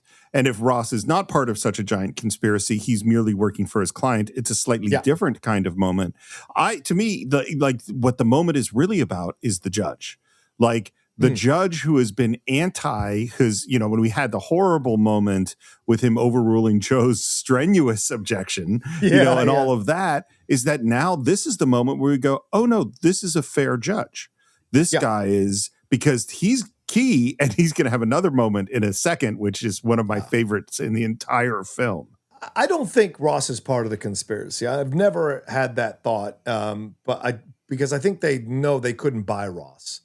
But I think Ross is working for his client, and I think I think he senses that Jessup might be in trouble here because he probably knows Jessup is his own worst enemy if he's allowed to talk for more than a few minutes, because he probably doesn't respect anybody who isn't serving with him down there in Guantanamo. Well, and what Ross says here, he's not lying he's not lying about any of this. Like, this is all very arguable. He's like, the fact that you have called down a high-ranking officer just to smear, just to throw up more smoke when we're still the facts are this. Like, he's not wrong. And that plea, even though he's pleading to the judge, he's also pleading to the jury. Like, please see through this guy's bullshit. Yeah. Yeah. You high-ranking members of your respective military branches, you must see through what he's trying to do here. Right, exactly. Well, with all this madness going on, Jessup just laughs. Is this funny, sir? No, it's not. It's tragic. Do you have an answer? Absolutely. My answer is I don't have the first damn clue. Maybe he was an early riser and liked to pack in the morning. And maybe he didn't have any friends. I'm an educated man, but I'm afraid I can't speak intelligently about the travel habits of William Santiago. What I do know is that he was set to leave the base at 0600. I think this is a knockdown counterpunch. Mm-hmm. Is that we had this moment where we went, oh, he's got him. It's a total contradiction. And then it's like, how could he know? He did, Right. Because there are people who don't make phone calls. There are people who pack last minute when they get up in the morning. There is not there. This is a contradiction, but there actually is nothing here. And Jessup has defended it perfectly. Yep. Sidestepping the landmine. Yep. Fully agree, because even though Kaffee has presented some very interesting arguments, none of that proves that Kendrick ordered a code red. And knowing what we know of Santiago, the idea that he doesn't have any friends back home either, not that big a stretch. Yeah, right. Considering his record in the military, to make that connection to outside the military isn't that much of a leap. Great point, Shannon. And now Jessup is gonna absolutely belittle Kaffee. Now, are these really the questions that I was called here to answer? Phone calls and footlockers? Please tell me that you have something more, Lieutenant. These two Marines are on trial for their lives. Please tell me that their lawyer hasn't pinned their hopes to a phone bill. And I wrote down here, and now Kaffee realizes that he has waded into a pool of shit and he is chest deep in it. And he silently turns to Sam, who shakes his head at him and I said, like Mickey telling Rocky to stay down in the first Rocky movie, he is telling him not to do it. By the way, it's a perfect micro shake, too. It is exactly the amount that doesn't look to everyone like he's shaking his head, but looks to Kaffee. And to continue the comparisons of Sam Weinberg to Shannon McClung, I have done this head shake to John many times. I mean, we won't say what was going on in those situations, or how often it worked. Or how often it worked, which is on the low percentage side for sure. But yes. She's her supervisor. Anyway, this is the moment of truth. Don't go out with her. He looks at Dawson and Downey, and then he looks at Joe, who had just cautioned him a few minutes ago not to go for it if he wasn't feeling it. Lieutenant, do you have anything further for this witness? And he is still caught in this moment. So Jessup, hearing nothing, takes his self-righteous cue to stand up and walk out without even being dismissed by the judge. Amazing. I think if he hadn't done this, the movie then Kaffee might have dismissed him. Because when Kaffee's right at the moment of decision, and Jessup's total disrespect in that moment, I think is what puts him over the edge to decide. You can definitely make that case for sure. Steve, I had never thought of it, but the moment that he disrespects the court, that is 100% Kaffee. Is like, okay, I think I got him. Yeah. And also, I don't think he'd get up to leave if he didn't sense he was in trouble. Like, that was him trying to get out of the situation by coding himself in this kind of self-righteousness.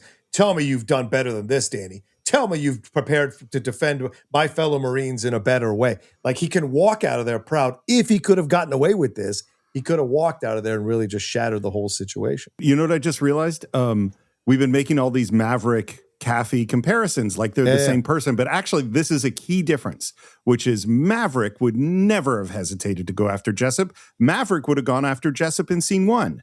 Mm-hmm. Maverick is always aggressively going after things and doesn't care about the consequences. Kaffee needed this whole movie to get to this moment where he was willing to put things on the line in this way. We know Maverick loves to buzz that tower, even at the end of Top Gun. Maverick's going to buzz the tower. Exactly. And then just to drive this point home and do this last little like stiletto knife jab at Kaffee, he walks by him, Jessup does, and says, "Thanks, Danny. I love Washington." And then Kaffee almost silently says, "Excuse me. I didn't dismiss you." And this stops Jessup. "I beg your pardon?" "I'm not through with my examination. Sit down." This awesome. is great, right? Oh, so good. And then Jessup, trying to retake some power, tells him to call him Colonel. What's that? I'd appreciate if he would address me as Colonel or Sir. I believe I've earned it. Kaffee turns around to take a drink of water. His hand is shaking. Yeah, great point, Steve. Yeah. Because that's the truth. We love these movies where the underdog overcomes the Goliath, so to speak. But it's nice to show a little humanity, because if you've ever been in that situation, you are nervous AF. You are nervous AF that it's going to happen. Defense counsel will address the witness as Colonel or Sir. Jessup now looks at the judge, clearly rattled, clearly a little unsettled. He has to come back and sit down in the witness chair, says, I don't know what the hell kind of unit you're running here. And the witness will address this court as Judge or Your Honor. I'm quite certain I've earned it. It's one of my favorite moments in the entire movie. It's just a moment where a supporting character shines. I think it is, they don't put anything on it. I think it's important that it's an African-American judge. I think it is the first moment in this film where Jessup realizes he's not in control. He is actually not in his space. He is not the lord of this room. There is this other person. And I think it's so, it also, I know I'm making a lot of this moment, but we made a lot of a beer and a bat, so I feel confident that I can keep going. Is that, I don't think because it's a great moment. What this is about for me is, this is the John Adams quote, "We are a nation of laws, not men." This is the moment of saying nobody is above the law. This is, because it's not just that he is establishing his rights and dignity as an officer and a judge. He is establishing the power and the importance of the court. And that's why I just love it. And maybe I make too much of it, but I really love this moment. No, this is a fantastic moment. J.A. Preston is one of those, like, the way the judge is written, they did not need to feature the judge as much as they did. But the way that you have such a impactful actor in J.A. Preston, the moments that the little bit that he has, he makes the most out of. Now, normally when you have a line as good as "take your seat, beat Colonel," normally you want the camera on the actor saying that line. But watching how Jessup, to your point, Steve, is now realizing, I am not on my base. I am not the big dog. I am not in charge. The moment that he hits him with that Colonel and he puts just a little bit of sauce on it, you can see a flash of fear in Jessup's eyes. I think what you said, Steve, is so correct. Like, this is the first time we realize it doesn't have control. And we know about people who have authoritarian impulses. They don't like when courts rule against them. They don't like when judges stand up to them, right? We're seeing the term nowadays, activist judge, if anybody ever disagrees with anybody from a certain administration. And that's what you're seeing here, this idea that the judge is the one kind of putting him in his place, which I think is really powerful. And I think we should highlight this moment, Steve, for sure. Your Honor, these are the Tower Chief's logs for both Guantanamo Bay and Andrews Air Force Base. Guantanamo log lists no flight that left at 11 p.m., and the Andrews log lists no flight that landed at 2 a.m. I'd like to admit them as defense exhibits Alpha and Bravo. I don't understand. You're admitting evidence of a flight that never existed. Well, we believe it did, sir. Defense will be calling Airman Cecil O'Malley and Airman Anthony Rodriguez. They were working the ground crew at Andrews at 2 a.m. on the 7th. And it's a reference to what Sam had already said, like the amount of flights that come in and out of Andrews. 2 kids on the ground crew, they're not going to remember a flight from, several weeks ago. But now you see, like, okay, they are, maybe these guys do remember. Maybe that's what took Sam so long. Yeah, I think it's conning us as the audience, because we go, oh, these guys, I guess, yeah, exactly what you said, is that we now believe that they are the secret to winning the case, which actually isn't what's winning the case. Sleight of hand, so to speak. And Jessup now is getting heated. And I wrote, because he senses he might be cooked here. This is ridiculous. Colonel, a moment ago, Check the tower logs, for Christ's sake. But he now wants to drill down on this Kendrick stuff. a moment ago you said that you ordered Lieutenant Kendrick to tell his men that Santiago wasn't to be touched. That's right. And Lieutenant Kendrick was clear on what you wanted? Crystal.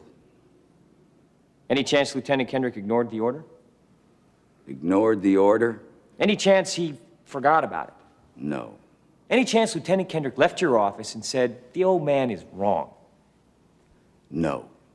When Lieutenant Kendrick spoke to the platoon and ordered them not to touch Santiago, any chance they ignored him? And now Jessup is upset about this. And again, tries to emasculate Kaffee with this exchange. You ever served in an infantry unit, son? No, sir. Ever served in a forward area? No, sir. Ever put your life in another man's hands? Asked him to put his life in yours? No, sir. We follow orders, son. We follow orders or people die. It's that simple. Are we clear? Yes, sir. Are we clear? Crystal. This is an interesting tactic because he is playing, I think, to the jury, as Shannon has been mentioning a few times, because he is essentially saying that Kaffee is one shade away from being a civilian. He's never seen action. He's not really fully military. And it also plays into what Kendrick had said to him earlier. We love you, Navy boys. You give us a flight when we go fight, you know? And so you see that he's trying this tactic to try to drill Kaffee down. It's an interesting movement, and it reeks of desperation to try this move here. Well, and I think Jessup thinks he's had another good counterpunch. Yeah. Where depending on the folks on the jury, depending on their service records, like he's like, you know, this guy, as you already said, John, this guy, this almost civilian, he's not like us. He's never done this. He doesn't understand what it actually takes to defend a nation. So I do think that Jessup might be feeling himself a little bit, and he's just kind of like, all right, you've now presented me another window of opportunity. I'm going to take that opportunity. I'm going to grandstand, and I'm going to turn the questioning around on you. And I'm going to have you, as someone who is a much lower rank, have to answer to me. I think Jessup thinks that he is in exactly the same sort of situation as he was with the phone calls and the clothes that were packed and all that stuff, which is that Kaffee believes that he's caught him in some sort of logical trap when he hasn't. And so what Jessup thinks he's defending against is whether or not my orders are followed. And that is part of his ego. Of course his orders are always followed. He said he ordered something, that order would be followed. And what he doesn't know is that Kaffee is playing on another logic level. He's using some, Greek rhetoric class logic here. He is pulling him into a trap. He is getting him to admit to every single thing that he is about to contradict in the next moment. He's using that Harvard mouth. Yep, exactly. Colonel, I have just one more question before I call Airman O'Malley and Airman Rodriguez.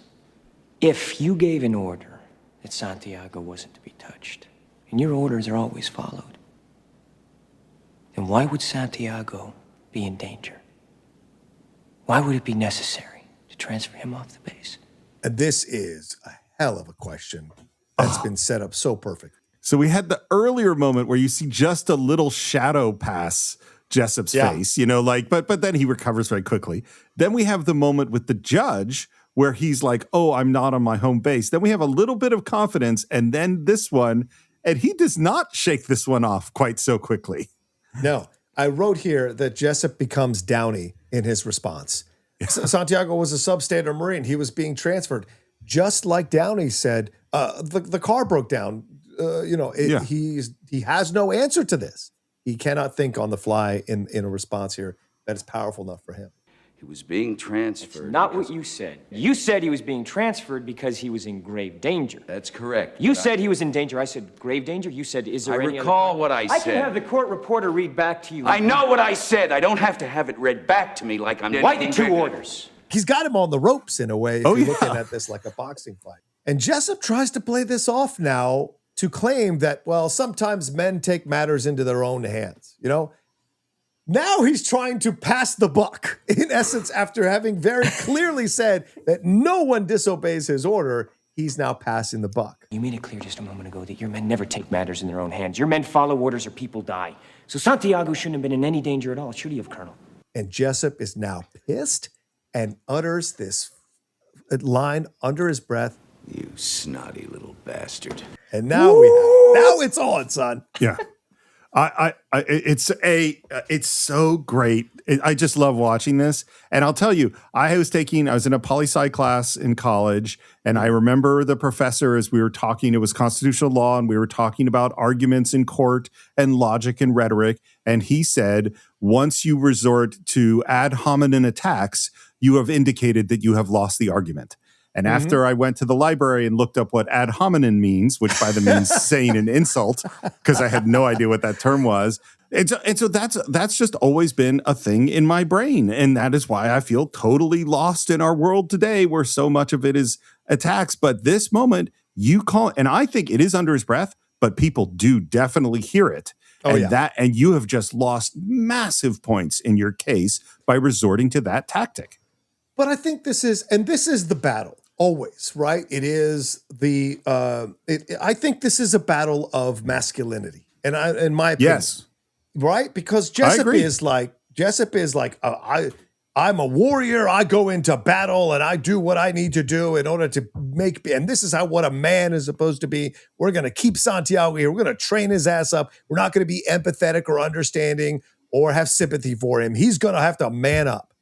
And then here's Tom Cruise, or Kaffee, who he has called, a Harvard mouth and his quote unquote faggoty white uniform, which is all emasculating stuff. It's questioning his manhood, questioning his masculinity. Even just a few minutes ago, he said, you never served in a theater of war, in essence. But it's his intelligence that he's getting caught by. And this is a form of masculinity as well. You don't have to slide into this overt macho bullshit. You can be a man and be smart and intelligent and be able to maneuver and do the right thing and understand rules, laws, morals, and ethics and adhere to them in life. In fact, it takes more strength to adhere to the rules, morals, and laws and ethics, because you're going to sacrifice more. You're going to lose more than if you're a macho guy pushing forward. And so we see this battle, and that's why he calls him a snotty little bastard. He's essentially calling him a wimp in what he's saying to him. And it's that kind of, it's clashing together of two forms of masculinity, Yeah, if we were not in a courtroom, I would smack you in the face right now. Yes. That's what he's saying. Totally. He 100% he would. Yeah. It'd be code red on Kaffee. Code blood red, if you know what I mean. All right, anyway. If Lieutenant Kendrick gave an order that Santiago wasn't to be touched, then why did he have to be transferred? Colonel, Lieutenant Kendrick ordered the code red, didn't he? Because that's what you told Lieutenant Kendrick to do. Object! And when it went bad, you cut these guys loose! Your Honor, you had Markinson sign a phony transfer. Your Honor, you doctored the logbook. Damn it, Kaffee! You coerced the doctor. Consider yourself in contempt. So we have Ross and the judge trying to stop Kaffee as he's going in on Jessup. This is such an interesting sequence here. Because just when we thought the judge was possibly a little more fair on Kaffee's side, here he is essentially accusing Kaffee of being in contempt if he keeps asking Jessup these questions and making these accusations. It's what I like to call a mistrial. But it's great. It's also what I'd like to call an amazing moment on film. It's so thrilling. It's so exciting. Nobody writes this stuff better than Sorkin, and having Cruise and Nicholson go at each other, I mean, it's the best. And again, that Legal Eagle show that I told you all about, during this scene, they're both like, this would never happen, and it is so awesome. Yeah. Colonel Jessup, did you order the code red? You don't have to answer that question. But Jessup, because of his ego, as Steve mentioned earlier, but also because he sees this guy as lesser than him, says, I'll answer the question. You want answers? I think I'm entitled. You want answers? I want the truth! You can't handle the truth! Iconic. Absolutely iconic. It might, I mean, we have done so many great movies, so I certainly can't say this is the most iconic moment we've covered on the Cine-Files. It's obviously not. But it could be, it could. It's right in that list. There's nothing, I can't think of a moment. I mean, we've done You Talking to Me in Taxi Driver. We've done We're Gonna Need a Bigger Boat. We've done Yippee-Ki-Yay, Motherfucker. I mean, we've done all these. They're iconic moments. There is something so special. And I will tell you something. I have never ended up on YouTube and watched Are You Talking to Me Again? But I have ended up on YouTube many, many, many times to watch this moment. It is a stellar moment. It's the type of moment that we don't, when we're first watching a film or a television show where something quotable happens, we don't realize what we're watching as we're watching it. We're just so invested in the story and so invested in the characters. It's only afterwards, like, this is more than 30 years later, that we're like, wow, we actually, when we were watching this movie in the theaters, we were watching history. And when they shot this, Steve, I don't know if you had anything about this, but when they shot this speech, Rob Reiner asked Jack Nicholson, he's just kind of like, hey, do you want to start in tight, or do you want us to get reactions? Because courtroom scenes take a long time to shoot because you have a lot of people and you have a lot of different angles you have to cut to. And Nicholson said, yeah, go ahead and start with other people's coverage. Give me a little bit. And Rob Reiner said every take was this take that we ended up seeing, to the point that he said, Jack, are you sure you don't want us to shoot you now? Because I want to make sure that you have something left in the tank. And allegedly, Jack Nicholson replying, Rob, I'm an actor. I love to act. And we don't get to do stuff like this very often. Because this is it's a play. And so there is, Nicholson rarely did plays after he became a movie star. So to get a chance to kind of scratch that itch, I'm sure he must have been incredibly excited to do so. And this line, by the way, is number 29 on the greatest movie quotes of all time, according to the AFI. And there has not been a more recent countdown, but that was as recently as the most recent countdown had it at number 29. I cannot list 28 better lines than this. So it is very curious to me that it's 29. This is top 10, in my opinion. It's an amazing moment. And now I have to say, in this later age of my life, I find a lot of credence in what Jessup says here. Son, we live in a world that has walls, and those walls have to be guarded by men with guns. Who's gonna do it? You? You, Lieutenant Weinberg? As I said, Sam catching strays all over the place. Well, I might not put this in. I probably won't put this in. But the thought that I had at that moment is fully Woody Allen from Annie Hall. Jew, Lieutenant Weinberg? Yeah. Yeah. I don't disagree with you. I think that was an element. No, that's what's in the line. I mean, Santiago's Latino. I mean, there's things here with him. No, there's stuff you're right. It's stuff in here. I have a greater responsibility than you can possibly fathom. You weep for Santiago and you curse the Marines. You have that luxury. You have the luxury of not knowing what I know, that Santiago's death, while tragic, probably saved lives, and my existence, while grotesque and incomprehensible to you, saves lives. So this is self-grandiose for sure. This is self-important for sure, but it doesn't mean that there isn't logic here to what he's saying, that there isn't elements of truth to what he's saying here, because the people who do work these jobs in these really tough bases, in the tough areas, they have a greater responsibility than people in other bases who are under less danger, under less possible attack. And so there's a mindset you have to adapt to be in those areas to be able to protect our country. And I think what he's saying has a lot of truth to it, even though it's a bit ass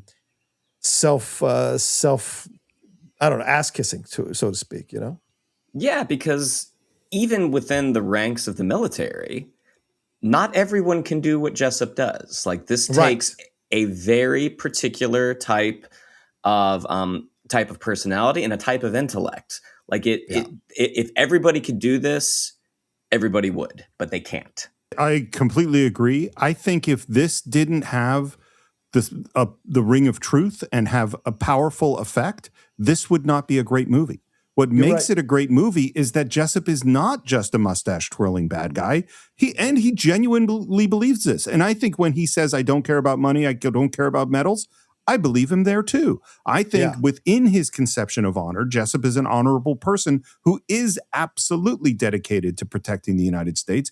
That's 100% true. I also think within this speech is a classic logical trick that people do. This is a move you guys, I've mentioned before, I've read Ayn Rand many times, would love to have conversations about it if someone has an Ayn Rand podcast, I will go on it and talk about it. I have a lot of thoughts, but this is a technique she uses all the time, which is she presents several things that are logical and emotionally powerful, and then connects them to one thing which actually it doesn't connect with. And so what happens is that one thing gets swept up in the emotionally powerful logic of the other stuff.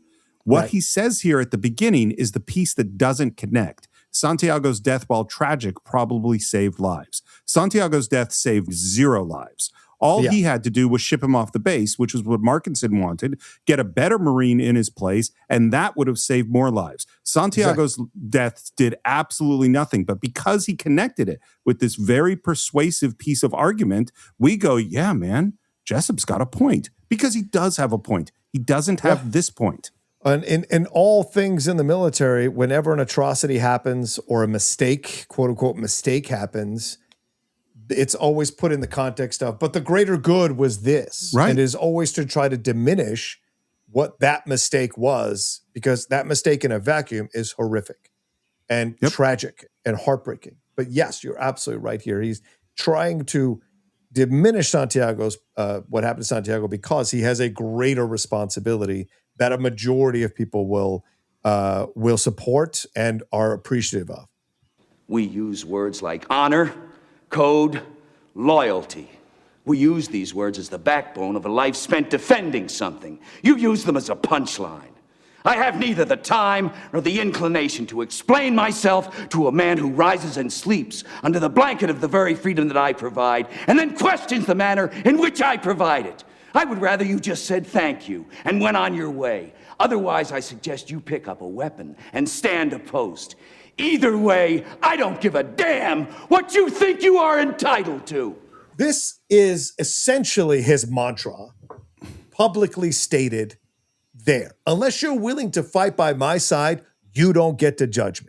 That's what he thinks. But I do think he's right, that sometimes people snark at the military, people laugh at the military, people in the rich-ass parties make fun of the military, see us all as like dumb grunts or brainless morons, including some people in power, and it is supremely frustrating to see that, because there, having been in it, there are many intelligent people in the military, many intelligent people who choose to do this to defend our country.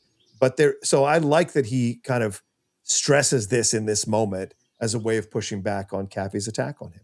So I think it's funny. I think he does exactly the same thing here that I described in the other place, which is say things that are emotionally powerful, logically consistent, and then connect them to one more thing that is a problem. And what's weird about this now is that when we began recording this podcast, the United States was not at war.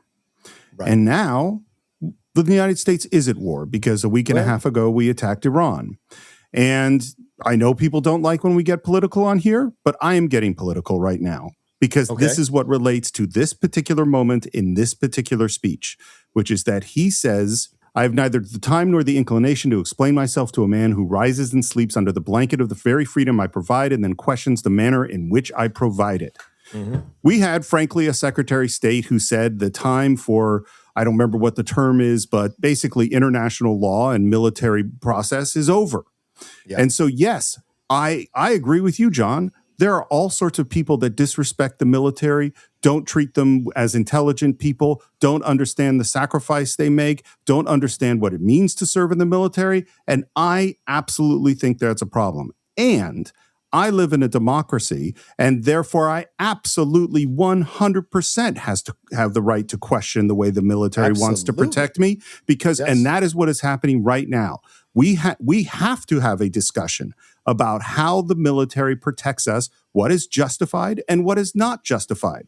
What are the rules of war? What are the rules of engagement? And how do we do it? And how, as in the case of this movie, the military treats its people within its own ranks. And so, yes, Jessup is totally fucking persuasive here. It is a powerful speech. And yes, I will question the method at which he provides the blanket that protects me.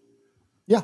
And I agree with you. That's what I think. The code words section is the stuff that I agree with, but the abuse of that power that Jessup commits is not what I agree with, which at times puts me at odds with some of the military friends that I have when we have discussions about this stuff, because I still talk to some of my boys from back then. And Kaffee now goes for it because he senses that Jessup's emotional response here, saying, I don't give a damn what you think you're entitled to, is the opening. Did you order the code red? I did the job. Did you order the code red? You're goddamn right I did! And this moment hangs in the air, and Kaffee, of all people, is almost surprised that he got Jessup to admit it. And he kind of steps back and blinks a couple of times, making sure that he's not dreaming, you know? You're totally right about that Kaffee moment, by the way. That is, I think that choice, I don't know if there's a note in the script. I don't know if Rob Reiner gave a direction or if it was just Tom Cruise's instinct on the day, but it makes it so perfect because what that reaction does was actually kind of post hoc show how incredibly impossible getting Jessup to do this really was, because he ended up doing it and he's surprised. And also, I've talked about Perry Mason throughout this whole thing. This is why this is Perry Mason. Those of you who've never seen the show, I bet if you go on YouTube and look for Perry Mason montage or Perry Mason admission of guilt or something, this is every episode of Perry Mason. He has somebody on the stand, he's interrogating, and he gets them to admit that they are really the killer. Yeah. Shannon, anything you want to say on this? No, I'm just enjoying this right now. All right. So now Kaffee, to show even more how he's a noble guy, does not drill down, doesn't do a victory dance, doesn't high five Sam and Joe, or go across the jury members and high fives them. He steps back and says, Please, the court, I suggest the members be dismissed so that we can move to an immediate Article 39A session. The witness has rights. The witness has rights, I think, is such an essential line here because it shows that although Kaffee knows this guy abused power, he thinks that he still deserves every protection afforded to a citizen of the United States in a courtroom when they have incriminated themselves. Again, it shows a nobility that I think is so essential for this character. Captain Ross. Jack? Not a competing attorney, says Jack, like my friend Jack. And Ross nods his head. I think the turn and the jack, that is the softball diamond. That is the moment on the playing field where he's like, good point. You didn't think I was going to pull this off, did you? Well, I'm just wondering, what is going through Ross's head in this moment? Is it the fact that Jessup said it, or here is all the fallout that is going to happen from this moment? I think that. And we never see it, right? Because the movie ends in the courtroom. We never see what happens to Ross afterwards. Does he lose his position? Does he get in trouble? We don't know what the ramifications of this case is going to be. And for the National Security Council, what's going to happen there? Jessup is now truly rattled. What the hell is this? Colonel, what's going on? I did my job. I do it again. I'm going to get on a plane and go on back to my base. Again, what I think he becomes is a version of Downey. He does not understand what is happening here. He's truly kind of unsettled by it all. And then in a desperate move says, I'm going to ignore the court order or the court, and I'm just going to walk on the fuck out of here. I totally agree. Insane. It is a version of Downey combined with privilege and power. He is as lost as Downey is, but he doesn't feel like anything should affect him. You're not going anywhere, Colonel. MPs, guard the Colonel. Yes, sir. Captain Ross. What the hell is Colonel this? Jessup, you have the right to remain silent. Any statement I'm you being make charged with a used against crime. you in a trial by court-martial. Is that what or this is? judicial or administrative. I'm being charged with a crime? He has to repeat, I'm being charged with a crime. He says it twice. Like, I'm being charged with like, are you actually serious right now? Do you know what I do? Do you know what's going to happen if I don't do the thing that I do? Like, it is, like Jack Nicholson is so great playing just absolutely bewildered in this moment. And then suddenly, Jessup, who is out of options, lunges for Kaffee and volleys physical threats at him. I'm gonna rip the eyes out of your head and piss in your dead skull. You fucked with the wrong Marine. This is an insane moment to see from a guy who was composed and was, going back and forth and letting his emotions get the best of him in a couple of his responses, to resort to physical violence against this guy. It shows you again the two versions of masculinity. Kaffee is strong and calm and intelligent there in that moment, and Jessup in desperation reverts back to being almost animalistic and primal and lunges at him to physically attack him and even threatens to piss in his dead skull. Threatens to kill him. It's Just insane. wild and unhinged in his eyes. Like he is, the only thing he can think about at this moment is strangling the life out of Daniel Kaffee. It's like, I'm Charles Foster Kane. Geddes. Is that there are people who somehow believe that it's not even that they believe. The regular rules have never applied to them. And so when suddenly the rules do apply to them, it is shocking. And frankly, for people like Jessup, unbelievably satisfying. And to me, in this moment, I wrote this down. I think of Shawshank Redemption. I think of the ending of the movie. And I think of Red, what he says. I'd like to think that what went through the warden's head, other than that bullet, was that how to think of how Andy Dufresne got the best of him.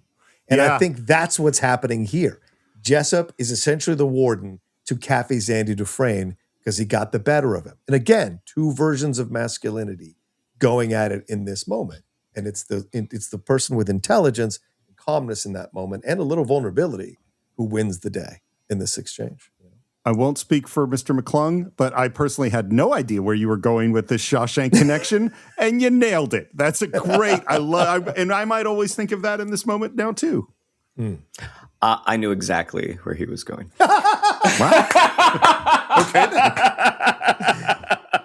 And he even gave me a head shake to not do it, but I did it anyway. You fucking people. You have no idea how to defend a nation. All you did was weaken a country today, Kaffee. That's all you did. You put people's lives in danger. Sweet dreams, son. And Kaffee now walks to Jessup, approaches him. Don't call me son.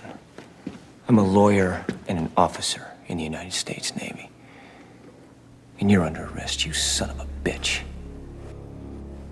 The witness is excused. Woo! Damn. These three lines are so important, or four lines are so important, because one, don't call me son, which is don't belittle me. The second, saying that he's an officer of the United States Navy. Remember what Joe gave him shit about earlier in the movie? You're just passing by. You're fast food shit. You're going on to your next thing. This is Kaffee saying it with pride. And then him telling him, you're under arrest, you son of a bitch, is a way of pushing back. And then the witness is excused because he didn't excuse him before when Jessup was trying to walk out. So he retakes all the power from Jessup and in turn emasculates him while Jessup was trying to emasculate him before. It's brilliant. Yeah. The witness is excused. That is the button to an incredible series of lines that precede it. I mean, this is honestly, this trial scene, this day in court with Jessup is a perfect short film all on its own, beginning, middle, and end. Satisfying. This last moment is everything we want it to be. It's everything we wanted when we had the scene in Gitmo where he's in the whites and he dresses him down and asks, for him to ask nicely. It is the culmination that we've been building through all of that. And the difference in perspective and philosophy between Jessup's worldview and, Kaffee is the son of a great lawyer. In the end, he does love the law. And this is, in the end, it's law triumphing over bluster and aggression, Yeah. And Jessup is left to just turn around, pick up his hat, and walk out. Now we're feeling great. Let's end the movie. Sadly, we don't. We cut back to the courtroom later to have the verdict read for Dawson and Downey. And we hear that on the charge of murder, they're found not guilty. On the charge of conspiracy to commit murder, they're found not guilty.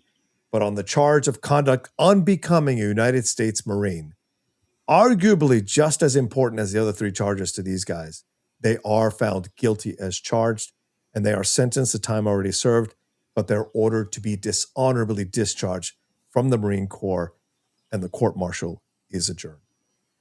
And Dawson and Downey are shocked at this verdict. And we as an audience, I have to admit, are shocked as well. Like I said, I think I said this way at the beginning, is that it tricks you into thinking that this is a movie about finding innocent guys innocent. Yeah. But that isn't what this movie is. they did the thing. These are not innocent guys. And so what we get is that for justice to be served, they have to be found guilty of something, which is where we are. What does that mean? How? What did that mean? Dawson, who is processing this information, walks away from Downey almost like he needs space to process it as Downey keeps reacting to it, looking to everybody. Colonel Jessup said he ordered the code red. What did we do wrong? It's not that simple. What did we do wrong? We did nothing wrong. Yeah, we did. We were supposed to fight for people who couldn't fight for themselves. We were supposed to fight for Willie. That, I'd say this time around, as an older dude, I got emotional in that moment because that is the pride of the military, what the military is supposed to be about. And the way Dawson says it, the way as Wolfgang delivers this line, he's so moving and poignant that it got me emotional. It got me emotional listening to you read it right now. It got me emotional when I watched the movie. It's an amazingly powerful line. It's an incredible example of what we've been talking about in terms of screenwriting, is that touching in with Dawson, that Dawson is an admirable man. And all the little things we had to do. He brought this guy food. He wouldn't let other people harm Santiago. All these things about him, what he said, the code that he says he's followed, this is the full circle on that.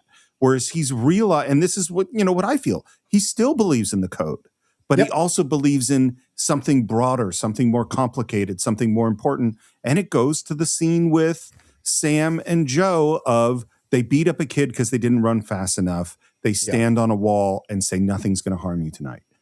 That's in this moment too. Well, and in the unit core God country pledge, Santiago was part of the unit. Yeah. And they didn't protect him. Yeah. They didn't look after him in this moment. And the difference between him and Jessup, which shows you the difference in the people who serve the military correctly and the people who don't, is that Jessup threatens to kill Kaffee and piss in his dead skull. Dawson does not try to rush the judge and try to kill him for removing him from being a Marine because he cannot serve in the Marines anymore with a dishonorable discharge. And that is something you carry on your permanent record for the rest of your life. When I was in the military, that was something you worked really hard to avoid having happen to you, dishonorably discharged. Because at that time in the 90s, if that was on your resume, it was really hard to find a civilian job because it indicated that you were untrainable, uncoachable, and if you were hired, you might be in trouble for that company. So it is a big deal. Well, and the camera work as they are reading out the judgments, and how on the murder and conspiracy, it's on Kaffee, it's on Joe, it's a little bit on Sam. When it goes to Dawson and Downey, when we hear that they are found guilty of conduct unbecoming, part of me feels like Kaffee, Sam, and Joe knew this was going to happen. I mean, Joe pretty much. We have confirmation of that, but it's kind of like, this is literally the best case scenario, and it's still probably going to ruin your life. Just real quick, director of photography Robert Richardson insisted that they use anamorphic lenses in the film with the courtroom scenes in mind. And this is, as you were talking about, Shannon, the usage of the camera here. Richardson wanted to be able to pull focus from one protagonist to another in all the courtroom scenes. And that's why you get the shots that we get in the court that are some unique than what we've seen in other courtroom scenes before. Harold? Sir? You don't need to wear a patch in your arm to have honor. And Harold stops. 10 hut! Salutes Kaffee. There's an officer on deck. So calling back to that scene when they were in the interrogation room where he stood up and put his hands in his pockets. Now these guys have respect for each other and their positions because they've both proven to the other who they really are, which I think is great. This is how you do it, folks. This is plans and payoffs. This is how you set things up. This is how you create emotional moments. It is not that Harold salutes Kaffee at the end of the movie. It's that Harold doesn't salute Kaffee in the earlier parts of the movie. That's what makes this work. And it's that Kaffee does not see himself or think of himself as an officer. Right. That has to be set up throughout the entire movie so that when Harold, the person who disrespects him, respects him. We have now come full circle. This is how you do good screenwriting. And if it sounds easy, I assure you it ain't. Yeah. I mean, just when he said, because Kaffee says, I'm a lawyer in the United States Navy. There is a sense of ownership now and respect that must be given to him. And Dawson gives him that. I also think this is how you hide a new actor. You don't, an actor who you think maybe is not the strongest of actors, is you give him a limited amount of scenes, but he hangs over everything. And so we as the audience can assign our feelings about him because we have less information to work from. So if you present him as noble from the beginning, we're just going to default to that. And if every time you see him, which is sporadic throughout the movie scenes, and he's doing noble things, it just reiterates that. And there's a sense of that strong silent type to him, which I think helps us as well when we're watching him in the movie. Then Kaffee and Joe exchange a look of respect, and she walks out. Apparently, Sam just walked out because there's no exchange with Sam. Again, catching strays. And Kaffee walks up to Ross, who now asks about Airman Cecil O'Malley and Anthony Rodriguez and what they were going to testify to. Unless I'm mistaken, they're both going to testify under oath that they had absolutely no recollection of anything. Strong witnesses. And handsome too, didn't you think? Which is, I think, great. And they laugh after a comment about strong witnesses and that they're handsome. I'll see you around campus. I gotta go arrest Kendrick. Tell him I say hi. That's great. Don't you wish you had that scene? I mean, not really as part of a movie, but like just as a bonus feature on the DVD. I feel like he would be arrested like the head prison guard was arrested in Shawshank, just weeping the whole time as they put him he cried. Kendrick definitely cried. 100%. Yeah. And now Kaffee turns and looks back at the courtroom, kind of calling back to that moment when he said, oh, so this is what a courtroom looks like. And he looks around the court one more time, maybe even thinking about his father and thinking his father might be proud of him, before exiting as the end appears on screen in cursive. And we end in the end credits with another Susan March song as the credits roll. And that is the end of A Few Good Men. Woo! Nice, nice. I have to say, this has been the most daunting one that I've ever done on the Cine-Files, and I have to thank Steve for letting me do it and for Shannon for being our guest. But yeah, if any of you are disappointed, I apologize. I hope I did it justice, but there was a lot of pressure I felt doing this. I almost felt like Kaffee doing this. Like, will I be able to step up to the plate?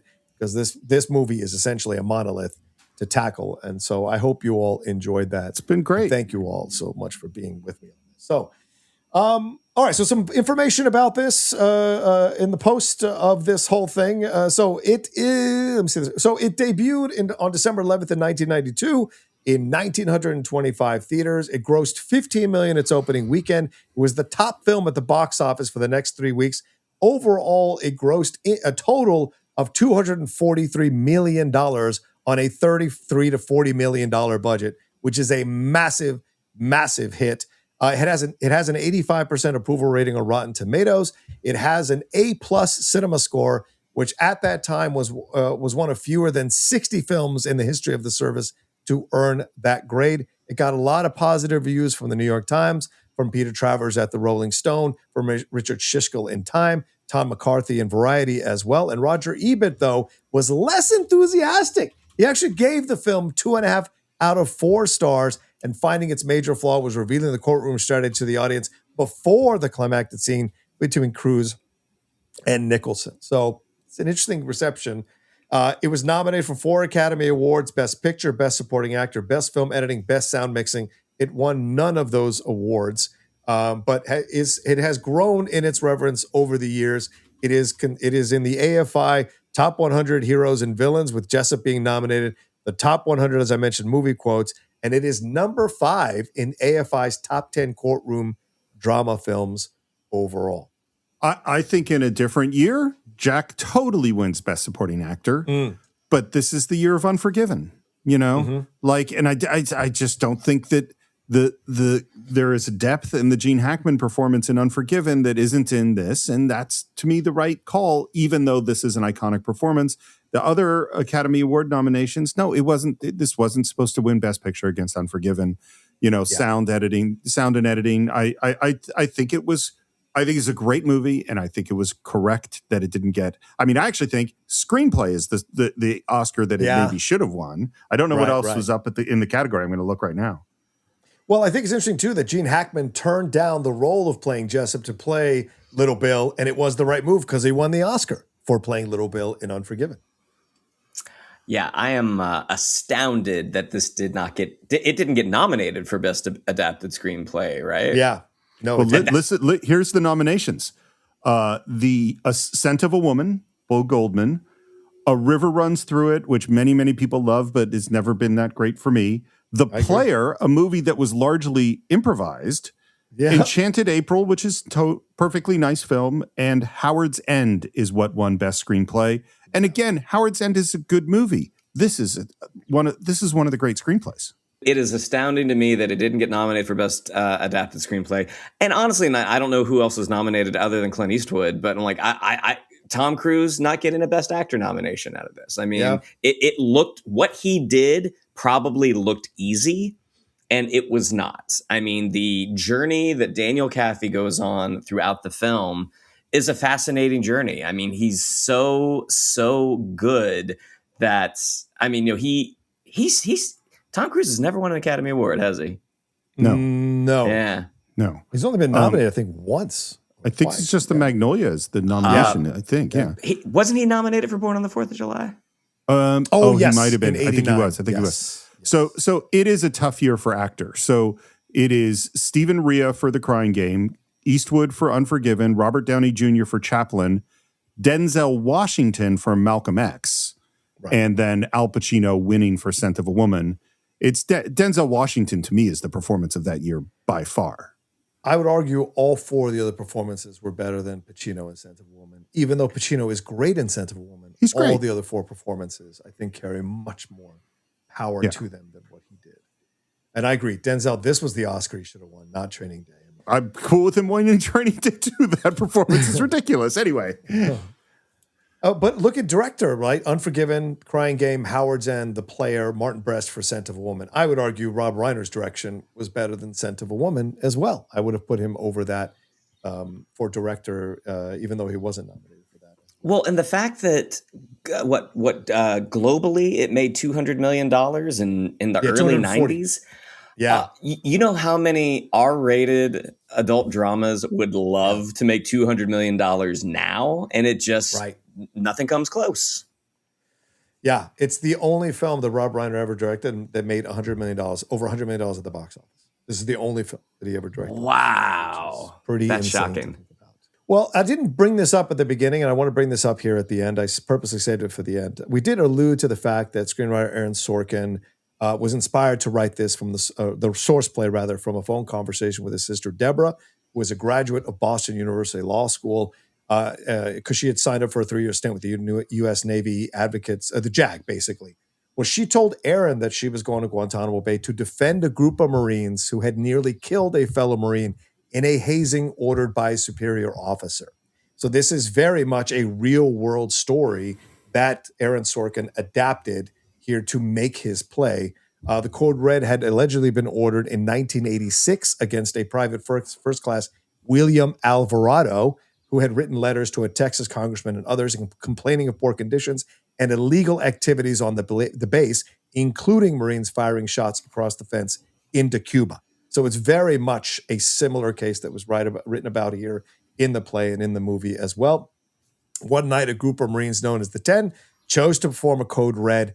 They restrained a sleeping Alvarado, binding him with tape and stuffing a pillowcase into his mouth as a gag. He was blindfolded and repeatedly assaulted while being dragged out of his room. He began choking just before they were going to shave his head. His lungs filled with fluid. He spat up blood, began turning purple as he was unconscious. And perhaps the gag that had been put in his mouth had been soaked in gasoline, which is what his attorney would later allege. The Code Red was immediately stopped when he started coughing up blood. The Marines called for help, and he was taken to the infirmary. 7 of the Marines took plea deals, while the remaining 3, including one of the main guys, stood trial. They argued that they committed the Code Red under an order from their commanding officer and that murder had never been their intention. They were allowed to retain their Marine status, however, and found guilty of lesser charges. So 5 of the Marines, after the release of the movie, hired a lawyer, Gary Patterson, and filed a lawsuit in Texas state court against Castle Rock and other Hollywood companies linked to the film. They argued that Aaron Sorkin took the idea for the story from their real-life incident, and they were seeking $10 million in damages, but they ended up losing the case, just like Jessup loses the case in the court. So pretty insane to think about all the stuff that happened for this. So that's all I have for A Few Good Men. Let's get to final thoughts on this. Let's start with our guest, Shannon McClung. What are your final thoughts on A Few Good Men, brother? Such an enjoyable rewatch and conversation with you all about this one. Like, I think, I don't know if I telepathically sent John a message when I knew you guys were going to do the season of Rob Reiner, but the fact that John was actually, because John thought I had been in the Few Good Men production at Florida State. And I was like, no, I wasn't. I saw it. But man, I would love to talk about this movie. This has just been so enjoyable. I'm legitimately going to hop off this and watch the courtroom scene with Jessup right after I turn the computer off. A Few Good Men. This was the movie that matured me as a cinephile. This is the first time that I saw dialogue and courtroom scenes as exciting as car chases or lightsaber battles. So this was just such a huge movie for me, and and it's also the movie that really made me think about acting more as a profession, like mimicking Tom Cruise in that one scene. I even did the Jessup speech in my senior high school drama class, and I learned a valuable lesson in the difference between performing and mimicry, which I got that lesson in front of my entire class. But then, that's a rough one.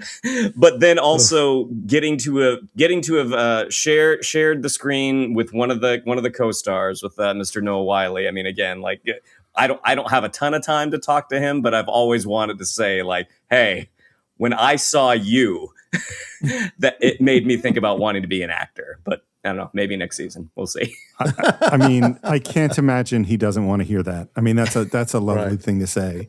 It's funny. I've been thinking a lot about this movie, and it's strange that we did it right now because I don't know. It's been rare, other than doing The Seventh Seal right at the beginning of a pandemic. That one was really on the money. It's been rare that I felt that things echoing in the real world so strongly as they do in this movie. And this, to me, is why art matters, because having a writer like Aaron Sorkin allows you to engage in ideas in a way that is dramatically powerful. If we just said, hey, let's have a conversation about military powers versus the law and codes and things like that, we could probably have a good conversation. But when you see it dramatized in the battle between Jessup and Kaffee, when you see Dawson struggling with his sense of duty, when you see Joe determined to do justice but not knowing exactly how to do it, when you see Jessup claiming places that you can violate the rules in order to serve a greater good, and it's all handled in this dramatic way, culminating in this incredible court scene. That's how we engage in these ideas. That's how art helps us to discuss the things that are literally at this moment questions of life and death and the future of our country. I don't think that A Few Good Men, I don't think you have to watch it to save the country, but I do think watching it helps you engage in some of the ideas that we really need to engage in. Those are all excellent points, Steve, and Shannon as well, talking about your experience with the movie. I have to say, for me, it's been great to revisit a film that at times I felt was a good popcorn entertainment movie, but didn't necessarily give it its due or its laurels in my mind mentally. And tell you what, going in bone deep on this movie, talking about it with you guys, really exploring the motivations of these characters and the motivations of Aaron Sorkin and Rob Reiner in writing this adapted version of Sorkin's play was really eye-opening for me and a great experience. And again, a reiteration of why I love movies. Even movies that you can kind of maybe dismiss a little bit as being populist, there's much more going on than you think. And I think it's a great window into what's to come with The West Wing and other Aaron Sorkin stuff that you see him working out here as a young writer. And it's fascinating to watch that all go down. Plus the performances of Tom Cruise and Jack Nicholson, and a reappreciation of Demi Moore in the role, and of course Kevin Pollak and what he does, and the two young guys. There's so much to explore here, to enjoy. The way this is shot, the way this is framed, and the pacing of this is so well done that you are just swept up in it. And it's a reminder to me that just because something is populist or something is mainstream entertainment, it doesn't mean that it doesn't have artistic value to it and artistic instincts behind it. And I think that's a great thing for me to think about when I think about this movie and the process or the thing that I was thinking about as I was going through the process. But yes, as Steve said, it's very resonant. Sadly, it's very resonant to what's going on in our world right now. Oliver Stone came out yesterday and said, I can't believe we still can't learn these lessons from Vietnam, from Iraq, and now we're doing it again with considering our recent situation. And we're seeing people connected to the military or people taking stolen valor from the military to talk tough about the military who don't really understand the responsibility and the power and the approach, the correct approach that people have to take when wearing that uniform and defending our country. And I think this film does a great job of showing you the mistakes that people make in that uniform without disrespecting the uniform and disrespecting their service. And I think Aaron Sorkin and Rob Reiner both walked a perfect line in showing us that. Beautifully said, John. Thank you, brother. So that's what we think of A Few Good Men. Of course, we'd love to hear your thoughts. You on social media, you can visit us on Facebook. Just do a search for The Cine-Files. It's Cine_Files on Twitter, The Cine-Files Podcast on Instagram. Please subscribe to the show if you haven't already. That's the way you get all 4 parts of A Few Good Men, is if you have a subscription. And while you're there, if it's on Spotify, YouTube, or Apple Podcasts, a review or a comment is always appreciated. And you can reach me, and you can support the show at patreon.com/The Cine-Files, where you can get ad-free versions of the show. You can listen to our Cinephile shorts. We're just put out one that's on movie trailers, including the new trailer for Lanterns, and also the Geek Buddies conversation about that trailer. That's also available on Apple Podcasts. And if you want to reach me, it's SR Morris on Twitter, SR Morris1 on Instagram. Shannon, how would people find you? You can follow me on Twitter at Shannon_McClung, on Instagram at Shannon the Geek Buddy. You can see me every week with Mr. Rocha and Mr. Mike Vogel on the Geek Buddies. And you can see me in a couple episodes of this season of The Pit and a couple episodes on the last season of The Pit. I play Flight Nurse Corey Dodds. Definitely check out that. Check out the Geek Buddies. And speaking of Geek Buddies, we have another Geek Buddy. John, how would people find you? Yes, please. You can find me at the Rocha Says on all social media, and subscribe to my YouTube channel, please. YouTube.com/John Rocha Says. Would love to get over 50,000 subscribers on that so I can bring more people on to the show and onto the channel. Thank you so much. And again, thanks to everybody. And thanks to Steve and Shannon for joining me on this ride and letting me lead this ride, because it has been an utter blast. So thank you, gentlemen, so much. And we will be back next week to continue the season of Rob Reiner right here on the Cine-Files. Court dismissed.